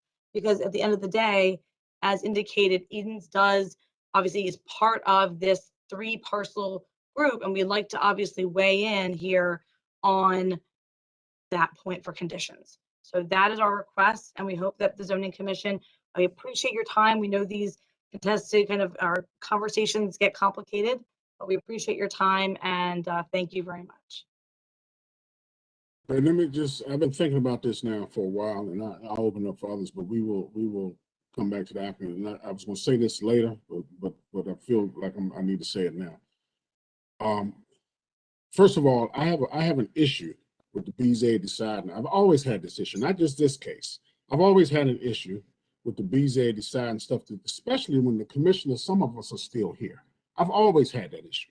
I haven't figured out a way to get it rectified, even with the ZR16. I haven't figured that out yet. I think there's some legal jargon, and some of the lawyers may know it better than I do. Rob and, Vice Chair Miller and others may know it a lot better than I do. My other issue is, I think what's being asked, and I'm saying this to Ms. Roddy of Edens, is not too much to ask for. It's what the city is predictability. Here we are, three major organizations arguing over how to make something work that's going to benefit all three. And I think for me, when I think about the people down the street who are getting killed, the people up the street who are getting killed, the people across the corner who are getting killed, here we have something that will help enlighten residents in this city, and we can't even come up with a reasonable accommodation for access. I'm sure others will argue something different, but I don't think what's being asked of us now is a irrational ask. And I'm going to ask, as we get to the end of this, I'm just letting you know where I am. Before I can move forward with anything, I need to see that they work together, and hopefully that appeal, which I've looked up and found out that someone's on, will disappear. And I'll leave it at that. Let me open up to my colleagues if you have anything to say to that. If not, I will go back to the applicant, or they can cross. Commissioner May, let me go on the regular order. Yeah, I'm going to ask a few questions, but please just answer my questions. Don't repeat any of the arguments that you've already made several times over, okay? I got the point. I'm going to ask you very specific questions. So, is there anything physically wrong with the way the alley is configured? Or is it acceptable from your perspective? Physically, we do not see any issues with the alley. It appears that it does narrow. But other than that, we don't have any physical issues with the configuration. Right, so even with it narrowing a bit at 23 feet, 11 inches, it's adequate from your perspective? Yes. Okay. All right. Generally speaking. Ms. Moldenhauer, you make reference repeatedly to the need for a perpetual and unconditional access. Is that the actual language that's in the stage 1 approval? Stage 1 approval references that the applicant will work with the neighboring property owners to Ms. create. Moldenhauer, It's not. I asked It's you a not. very direct question. It is There not. is no reference to how the easement should be worded, which is why we're here. There's no reference. Okay, that's my question. And then the last thing is, I understand how you think that if this is unresolved, it will result in traffic and other impacts on the neighborhood. But I have to believe that your primary concern is impacts on your development. So is this really just about making sure that JBG's deal with LCOR does not undercut your position? In other words, you want to have that unconditional and perpetual easement that LCOR cannot modify. And you're not going to get it if JBG doesn't push harder on LCOR to get the same thing. Is that what this boils down to? No, I believe that is not. I think that is it's trying to put this into a box. This is a concern about a company that owns a lot of property in this neighborhood. They also own the Union Market project. They want to ensure that the same problems that they are currently experiencing are not experienced by JBG Smith in 5, 10, 20 years. And then we're all coming back and having a concern about it. All right, that's enough. I'll let the applicant their case or explain why they think that this agreement that they already have is adequate. That's it. Thank you, Mr. Chairman. Thank you. Commissioner Shapiro, any follow-up? Thank you. I just have to, maybe I shouldn't, but I just have to react, which is every time I hear that the argument that you're making is because you're doing something to take care of JBG Smith, it's just hard for me to latch onto that. And I think Commissioner May pointed out very well that we expect you to work in your self-interest. We expect that. There's nothing wrong with that. We just want to be clear with what the self-interest that you are working for is, because all the rest of it feels more like noise, because I'm just not buying that the primary focus here is to take care of JBG Smith because they're not doing a good enough job negotiating. So it's a way of repeating Commissioner May's question again. What's the bottom line here for you all? And please don't tell me it's protecting JBG Smith. The Commissioner Shapiro and Commissioner May, the bottom line for us is we are a large property owner in Union Market. We've owned the market for almost a dozen years in its current form. We own property across the street. We own abutting property, and we own property throughout the neighborhood. And we believe, and we have been, I mean, I wouldn't characterize our involvement as stewards, but in some effect, we feel like we are stewards of this place, and we truly have a passion for this place. And we have a passion for creating streetscapes and places that are vibrant and successful. And this specific lack of easement jeopardizes everything that we think all of us have been working together towards. You know, Eden's, the Zoning Commission, OP, even JBG Smith. And this is not a backhanded way of saying, yes, I'm trying to help them. I'm not. Like, you're right. Everything is first self-serving, and self for us is just something broader here. You know, it's about creating a place that's functional and not about creating a situation that's untenable, because that's what we see. We see an untenable situation on the horizon, and we are concerned that we are going to get there, and your approval, which is fundamental to the creation of this project, will lead to that untenable situation if it doesn't take into consideration that there is currently no access really that can be granted in perpetuity for parking and loading. It's just simply that. I hope that's helpful. It is helpful. Thank you very much. That's all I have, Mr. Chair. Commissioner Even Moore. No further questions, Mr. Chair. I think that was the most genuine statement we've heard. So I think to Commissioner May and Commissioner Shapiro's point, just came off a little disingenuous, but we appreciate the honesty, Mr. Chair. Okay, thank you. Vice Chair Miller. Thank you, Mr. Chairman. I just wanted to associate myself with your most recent remarks that this is totally resolvable for the good of all three projects, for the good of the neighborhood, for the good of the city. And I understand all the nuances of who controls what in this access issue. But I think in this case, this case that's before us, I think we can get something more from JBG that at least guarantees access over the segment, the very little segment that doesn't go to the street, the very segment between these Edens and JBG Smith, that there's a perpetual easement or an easement access there, and the other case can work itself out. But there's no reason why. I mean, that's part of that was that mutual shared access, at least for their shared part of the alley, was contemplated in this or in the original PUD, and yeah, I don't think it's asking too much to have additional.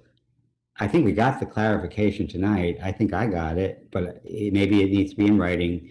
Maybe it needs to be in a form of an easement that's submitted to the record. I don't know. Just for at least for the segment between the two properties, and we spent a lot of time on something that really is, well, I think it's resolvable, as you've said, Mr. Chairman. Okay, I'm not going to expound on that. I'll just wait to see when they come back with something that's workable. I'm letting the applicant know before they respond that that's what I'm looking for. I don't think it's a major ask, as my colleagues have already opined, and at least that's what this commission is looking for. So let me go to the applicant. The applicant, you have any cross, Ms. Roddy? And I think that No, we cross would include, you don't have any cross. Okay. No. Let me go back, again, Michelle, anybody here from the ANCs? No, sir. Okay, all right, thank you. Okay, let's bring up the applicant for rebuttal and closing. And Ms. Mullenhour, if there's some rebuttal, stick around because you do get the cross on rebuttal, as you already know.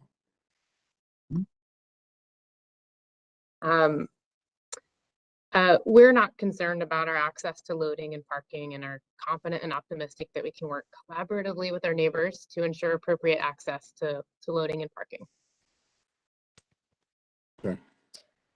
All right, well, I think Mr. Parties, how do you pronounce your name again? I have to hear it. It's Saklarides. Zachlarides. Miss Zachlarides. Zachlarides. There you go. Okay, Miss Zachlarides. Yeah. Next time I see you, I will not have that right, but today I think I'll have it right. It's the third time. Well, ask Ms. Elliott how long it took. I think a couple of years. Let me go to Commissioner Shapiro first, and then I'll follow.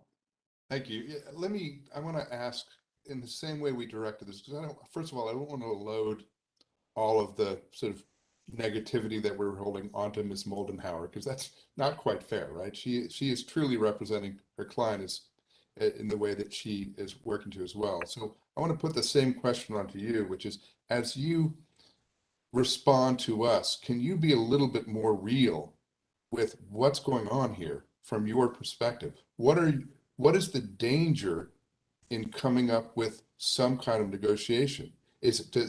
Are you giving Elcor too much leverage over your project? Is that the problem here? I'm really at a loss around the politics of this to figure out why this very simple issue can't just get resolved. We all kind of want the same thing, and the issues clearly around lack of trust. But so from your perspective, what the heck's going on? I agree. I don't think it is a very large issue either. And we certainly don't have any problems with granting access over the parcel that we in Gallaudet control at all. I think we just feel like we've been brought into and asked to do something that we cannot do because we don't control part of this alleyway. So we're happy to collaborate and respond where we can and wherever is possible for us to do so and contribute. So then the danger for you, if I'm reading between the lines, the danger for you is giving Elcor too much power over this decision that we're making because you don't control that. Right. I'm not sure I totally understand that. Nor do I. I mean, that's why I'm trying to make sense of it. I'm with you, right? Yeah. Because it's like, what is it, what I'm hearing, I believe what I'm hearing is you can't make Elcor do something. Right. Yes, exactly. And so you don't want this decision to be based upon something that you can't make Elcor do. And to make it worse, Edens wants you to do something that you can't make Elcor do. Yes. Okay. All right. Clear. Thank you. Thank you, Mr. Chair. Any other questions or comments? But Mr. Cardis, I hear that, and I'm trying to follow that, but I won't belabor it. Is Miss Roddy?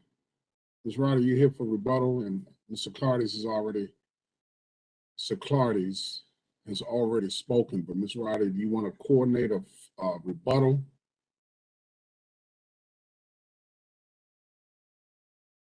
Commissioner Hurd, I can speak to that. We don't have any further rebuttal on these points. Oh, okay. So Ms. Roddy's having technical problems, correct? No, she's not. We're just dividing up the labor. Oh, this issue I and need to be coming to you, Mr. Williams. Okay. So you all don't have any rebuttal or anything. So do you have a closing? yes, and Miss Roddy will take the closing, and I'll hand it back over to her now. Oh, okay. Ms. Roddy, you take the closing. Yes, thank you. So I appreciate your time, and Commissioner Hood, yes, we are excited. We're very excited about this project. I think that a lot of time and sweat does Commissioner May have? Yeah, doesn't Ms. Moldenhauer get to cross on that very brief rebuttal? Before we Ms. get to Mullenhour, vote? do you have any cross on whatever that was she said, which I don't think was even testimony, but do you have any cross on that? Which is, I think, is going to exacerbate where we've already been. We already get it. I have just one question, because it's, again, we don't have documents. We were trying to understand facts. So I apologize, but I will ask to bear with me. Ms. Saklarides, and I think I might have written that down correctly and gotten that correct. Oh, good, I did. I see that. One of the things you were just asking about, the difficulty between kind of control or ability to work with LCOR. Do you have certain additional abilities to work with LCOR through the land swap that you did with them in your land swap agreement? It's the land swap agreement has already been executed. So, I mean, no more ability than anyone else has to negotiate with LCOR. It's not like anything is open and currently under negotiation. No. I'm just trying to find a joint solution here. If there is anything in that land swap agreement that gave you rights that would be better than what the easement gives, that might be something where we can work together, or you can provide that in the record. Again, just trying to work together here. But if that's, I'm not sure it's appropriate to this matter. It was a lot of other issues and no other questions. That's Okay, so again, Ms. Ryder, you have no rebuttal. Okay. I'm not pressing you for anything. Okay. All right. So commissioners, I'm talking to the commissioners now. I have expressed my concern. I think there's not I don't understand. I'm kind of with Commissioner Shapiro and others. I don't understand all the nuances. For me, on the outside looking in, it looked like it's an easy fix. And I'm even talking about bringing in the LCOR and all the rest of them. To me, I think all of them, for the best interest, should want to make this work. But the fundamental problem I'm having to start with is, again, it goes to the BZA. Nothing against my colleagues, and they'd look and see who's there. But that's my fundamental problem. I've had that not in this case, but other cases. But let me open it up and hear from others. You know where I stand. Let me just kind of hear from others. Commissioner May. Yeah, I'm slightly curious. I mean, Ms. Roddy, you didn't actually have a closing statement because we heard the rebuttal. You have a closing? I do. You do have a closing. Oh, okay. I'm sorry. I'm jumping. I'm losing track. Okay, Miss Roddy, your closing. You gotta speak up. Around here, Miss Roddy, if you don't speak up, you get lost. So speak up. Well, I just appreciate Commissioner May looking out for all of us. Thank you. So we do want to reiterate that we are very excited. A lot of time has been put into this. It's a very strong project. As we said earlier, it's going to introduce 850 units into the market on property that otherwise does not allow residential use, but for this PUD. The project design incorporates high quality materials and sophisticated design considerations. As you know, a PUD covenant is required that commits the applicant to the plans that we presented, including the points of access for the project, the open spaces that we've shown, and the building design and materials that we have presented. So nothing can change without returning to the commission or with a modification request.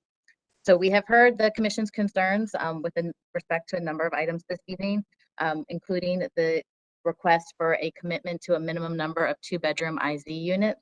And so we are happy to study that, and we can return to the commission in the post-hearing submittal as appropriate to provide additional information of our analysis. We also understand that there is a question with respect to the 6th Street Bridge from Commissioner May, as well as studying the lighting for Tapscott and the passageway from Commissioner Imamura, that we are happy to look at in a post-hearing as well. We would also ask, in addition, to leave the record open to allow us to file a full set of plans for both parcels 2 and 3 that would incorporate these changes, just for ease of reference in the record. And we understand that there are further comments with respect to the alley. If Mr. Williams has anything to add, I would refer to him, but it does not seem that we do. So we appreciate your time this evening. Again, we are very excited, and thank you. And again, Ms. Wright, I want to make sure I understand. We are going to try to see what kind of conclusions we can come to with that access in that alley. That's not all. That's also in the making as well, right? Yes. Yes. Okay, I'll just take yes from there. Okay. All right. Any follow-up questions or comments, commissioners? All right, Ms. Shellen. Thank you, Ms. Roddy, and to the team, and to Ms. Moldenhauer and her team, and everyone who had a part to play in wherever we are on this. Ms. Shellen, do we have any dates? And we want to make sure we allow enough time for that access to get resolved. Does the access need to, sorry, my computer came unplugged. I'm trying to reach the cord. Does the access need to be, I know we were looking at trying to get proposed action taken at the December 16th public meeting. That's based on the other two hearings. Does the access need to be resolved prior to proposed action, or is that something that could be resolved before? For me, Michelle, I'm in no rush. I'm in no rush now. I am no rush. I don't know what others think, but this vote is in no rush. Commissioner May? Yeah, I just want to clarify something. This is a complicated case, and it seems there are several different actions, right? One is the modification of stage 1, which does require proposed and final action. But for the second stage actions for parcels 1, 2, and 3, those are single votes. That's what affects this parcel. I think this falls into that category. And then there's the there's the singles decision on the campus plan. So I would think that we can actually let the decision making on this question happen when we get to the second stage, which would not be until 30 plus days or whatever it is after the stage 1. No, so let me chime in. Hold on, Michelle. Let me chime in. After looking back, I wouldn't have done these cases like this. Just me. I think for me, I would rather to line them up and let's do them all in sequential order. Whichever one comes first, whether it's the map amendment or whatever, the campus amendment. I'd rather for us to have a full discussion on all of it, because the way we scattered it this time, to me, a lot of times we talked about some of the same stuff. We just talked about it on different parcels. Transportation, they only showed up once. So that's just my opinion. But let me, Michelle, before you go, let me hear from the other commissioners on Commissioner May's issue. I'd rather do it all at once. Let me hear from others. Commissioner Shapiro. You have to have 2 votes though, Mr. Chairman. But I'm talking about when we first get ready to start talking about all of it in the gamut. I don't want to break it up like we broke up the hearings, which is to me, that's just my, let me see what others have to say. Commissioner Shapiro. So I want to make sure I understand the difference that you're talking about here. What we're looking at is when we're scheduling what will essentially be the first vote. Because to Commissioner May's point, there's going to be 2 votes anyhow. Exactly. But the first vote, the votes that we don't have to come back with the next time, they won't be on the docket. It'll just be what we have to deal with that has another vote. I'm just talking about, I mean, the map amendment. I just want to do everything at once. Yeah, it's just that the way I'm looking at it, the project, even if it's projects, is going to be before us until the second vote. Right. Okay. So either way, I don't want to do the votes like we did the hearings. It makes absolutely no sense to do. No, I'm with you there, but no matter what, we're having 2 votes, and right, but I'm with you that we don't want to split up when we're voting beyond that. I think you and I are saying the same thing. We may be talking. I think Commissioner May isn't saying the same thing as well, though. I think we're probably all aligned about we don't want to have separate dates for these 3 cases. Okay, let me go back to Commissioner May. Maybe I didn't hear you well. The point I was trying to make is that we have to take 2 votes on the stage 1. We do not have to take 2 votes on the stage 2s.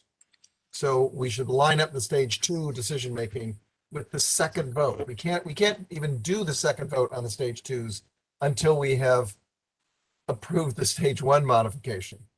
So it's going to be staggered. So here's the thing, if we do, like we do modifications, we do the first two votes on stage one. And then the same night, if we approve it now, it depends on what happens. Then when we got the same night, we move on down to whatever else we gotta do. Right, but that will be on the second day that we start voting on this. The first day we start voting on this is when we take the stage one modification up. Because that has to have two votes. We have to have proposed and final for that. Okay. So Long as I don't do what we've done here, I don't know what others feel, as long as we don't do it like this. It's just the second vote of the first one will be when we take up the other two cases. Correct. That's all that's going to happen. Correct. Mr. Redding, can you chime in and maybe help me understand a little better?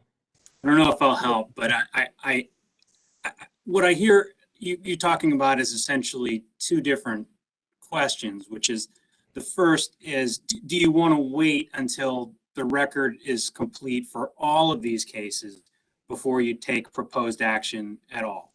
And because today is November 29th, and you've sort of set aside the December 16th date already for proposed action, it's created this sense of there's not enough time to resolve the issues that were raised this evening, if I'm understanding you correctly. Now, it's totally up to the commission when you want to schedule the proposed action. If you want to defer the proposed action until after this stuff is sorted out, that's fine. So that's issue one. Issue two is, what's the relationship between the proposed action and this set of issues? And really, the proposed action is quite limited in a legal sense. You need to refer to NCPC the map amendment piece that's new, because that was never submitted to NCPC before. This is a modification case. And so you could take proposed action on December 16th with there still being some information coming in before final action. And then it's just a matter of whether you want to do that. So I've talked long enough, and I don't know if I've clarified anything, but if you have any other questions, or let me know. Okay. All right. Let me hear from others. Let me hear Commissioner Amy Moore. Are you on this case? I guess you are. I get confused sometimes.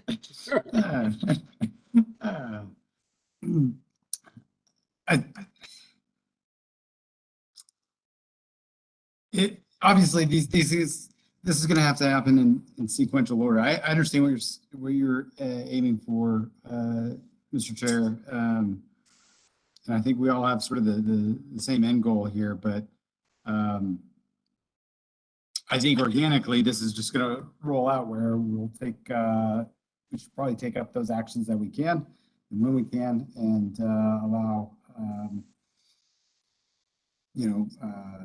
we'll finish it up as we take on those actions and until we close them out. Okay. We'll go with Vice Chair Miller. Thank you, Mr. Chairman. I think we're all saying the same thing in different ways. I think, well, I'll say it my way. My way is that we need to move forward as quickly as possible on getting to the final action where issues will be resolved. There are a lot of public benefits in this project that we didn't spend enough time on tonight, or didn't spend as much time on tonight as the unresolved issues. And the unresolved issues need to be resolved, and the applicant, I think, has expressed a commitment to trying to resolve them. And so I'm satisfied with that commitment to resolve them before we get to final action on whatever the issues that each of us raised, that the dialogue that's happened.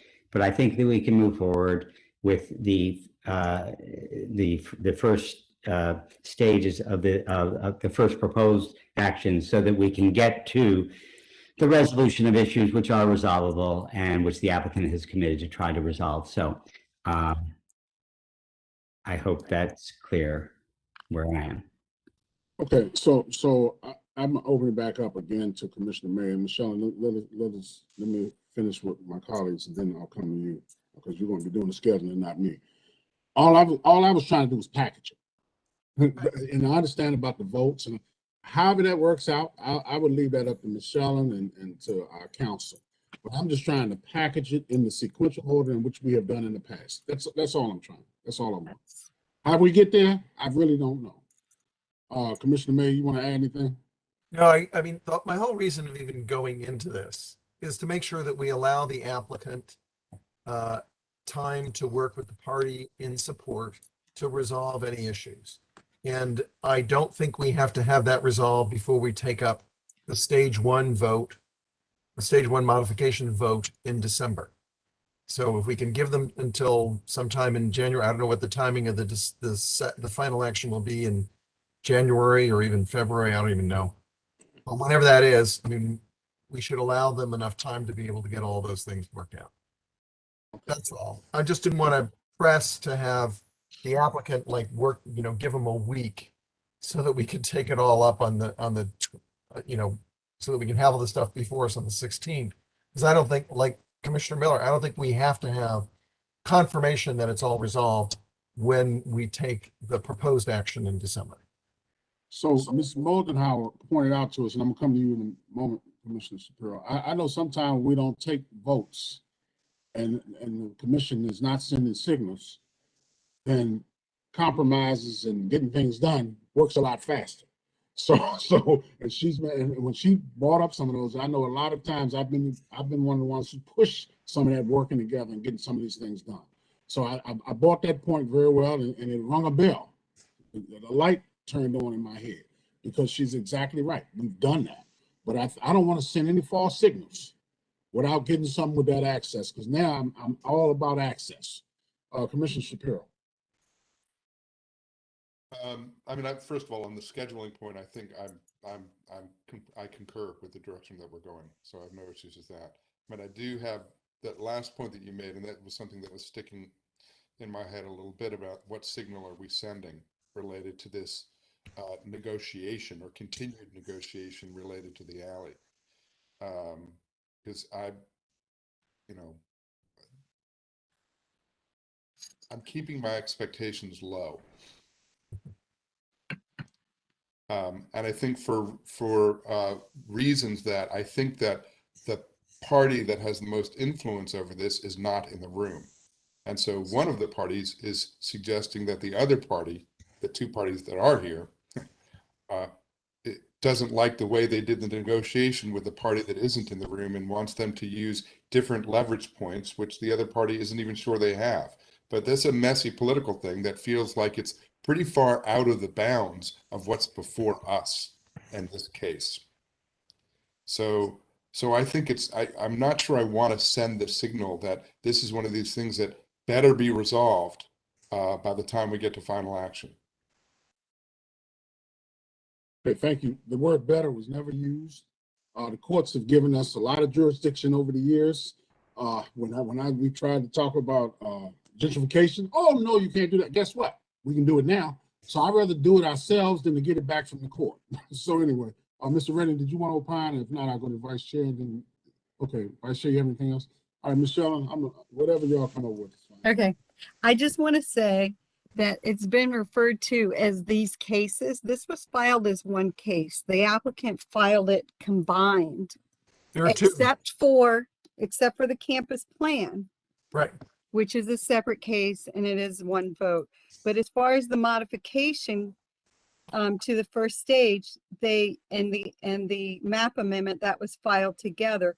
But the second stage, they filed it with the modification. So they filed it all as one case. And because they did that, it made it 2 votes because the commission has not, it's been asked in the past, and I just have to say this, to break it up. And the commission has never done that. They've always said that they are not going to vote on part of a case because it is one case and it is one order. And that has always been what the commission has done. That's been the legal advice that's been given in the past. and no offense to Jake, we've talked about this earlier, and I think, it just kind of put him in a bad spot, to have to bring it up again, but that's the way it was done. And so that's why I asked, I'm just explaining why I asked if it was possible to go forward with proposed action on the 16th, and the issue about the alley coming in later, that they have more time to discuss that prior to final action. That was all I just wanted to bring that up because it was filed as one case. There's that issue of we've never bifurcated one case. Michelle, maybe we should let you go first. Sorry. Okay, we should let you go first. I tried, you wouldn't let me. I don't know Because how we got off. commissioners are We the went ones all that off, have the vote. all off to the left, and then we back. I'm fine. Let me hear from others. I'm fine with what Michelle just presented. I'm kind of now agreeing somewhat with Commissioner Shapiro. I'm not 100%. But there's He's so still no low reason. expectations. I'm not. Chairman, I mean, there's Yes. still no reason why we couldn't allow for information to come in before final as opposed to. Right. Exactly. My understanding is there's going to be one case, one vote on final action, and you're going to take proposed action before then, and you're allowing additional information to come in after that. Which that was my understanding. I think I see everyone shaking their head. I think that's what, I don't see what, if there's any disagreement or any. So how did we go all off? Well, anyway, I won't. Because I brought it up the wrong way.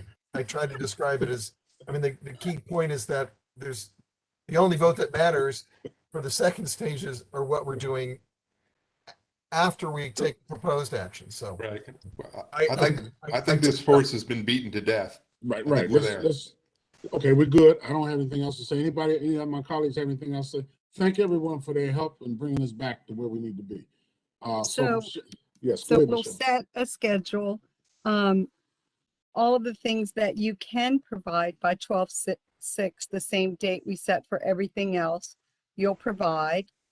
And the ANC and the party in opposition will have until 12/13 to provide a response. And then we'll. Michelle, who's the party in opposition? I'm sorry, party in support. I'm sorry. It sounded like opposition. Seemed like she's in opposition. I'm sorry. When they've got that many issues, I think it's crazy when they say they're in support, but that's just my opinion. That doesn't count. So they have until the 13th to provide their response. And then we'll put 1424B up for proposed action on the 16th.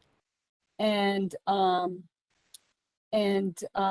then in the meantime, the party in support and the applicant can work on, how much time do you guys think you need to work on the alley? I just want to get some dates set so that we're not looking at, a 2-3 month delay for final action. Michelle, what is the date in January? The 24th?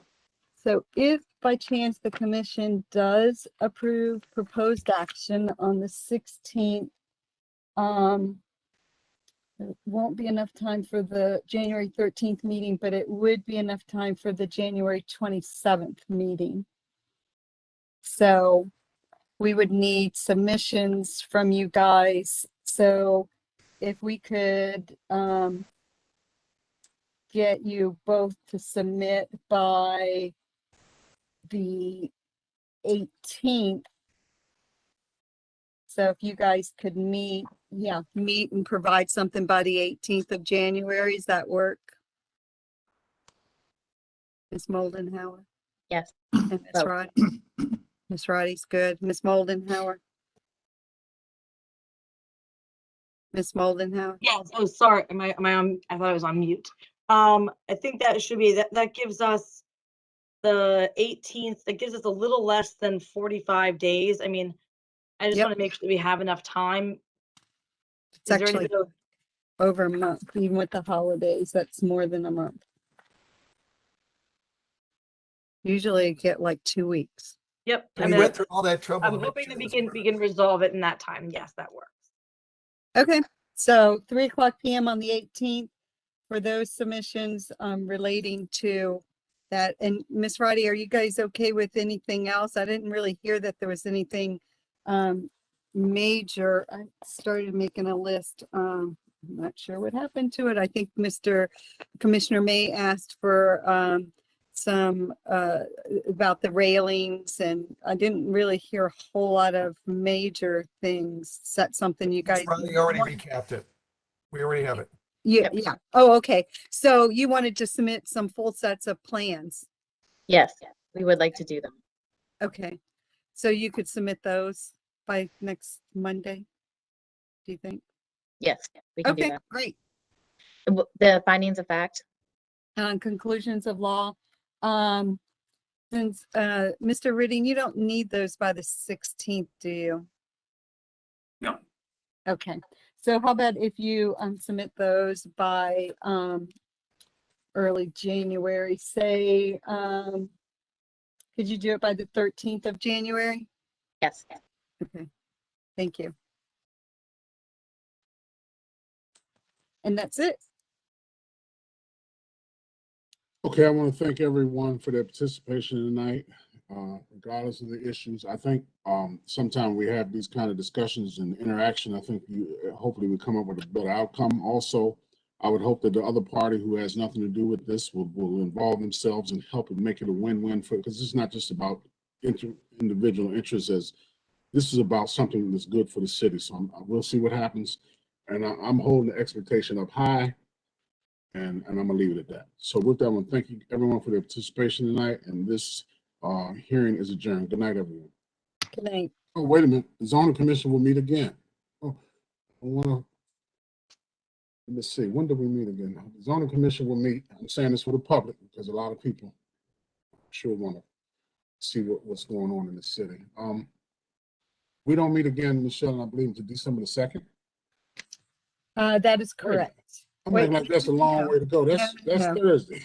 Yes, that's on Thursday. Yes, you're confusing me I'm making thinking it. that's like next week. So it's zoning commission case number 17-08A. This is Providence Place 1 LP. And that will be on the same platforms at 4 p.m. So again, I thank everyone for their participation. Good night, everyone. Have a nice evening and a nice week. Good night. Thank you.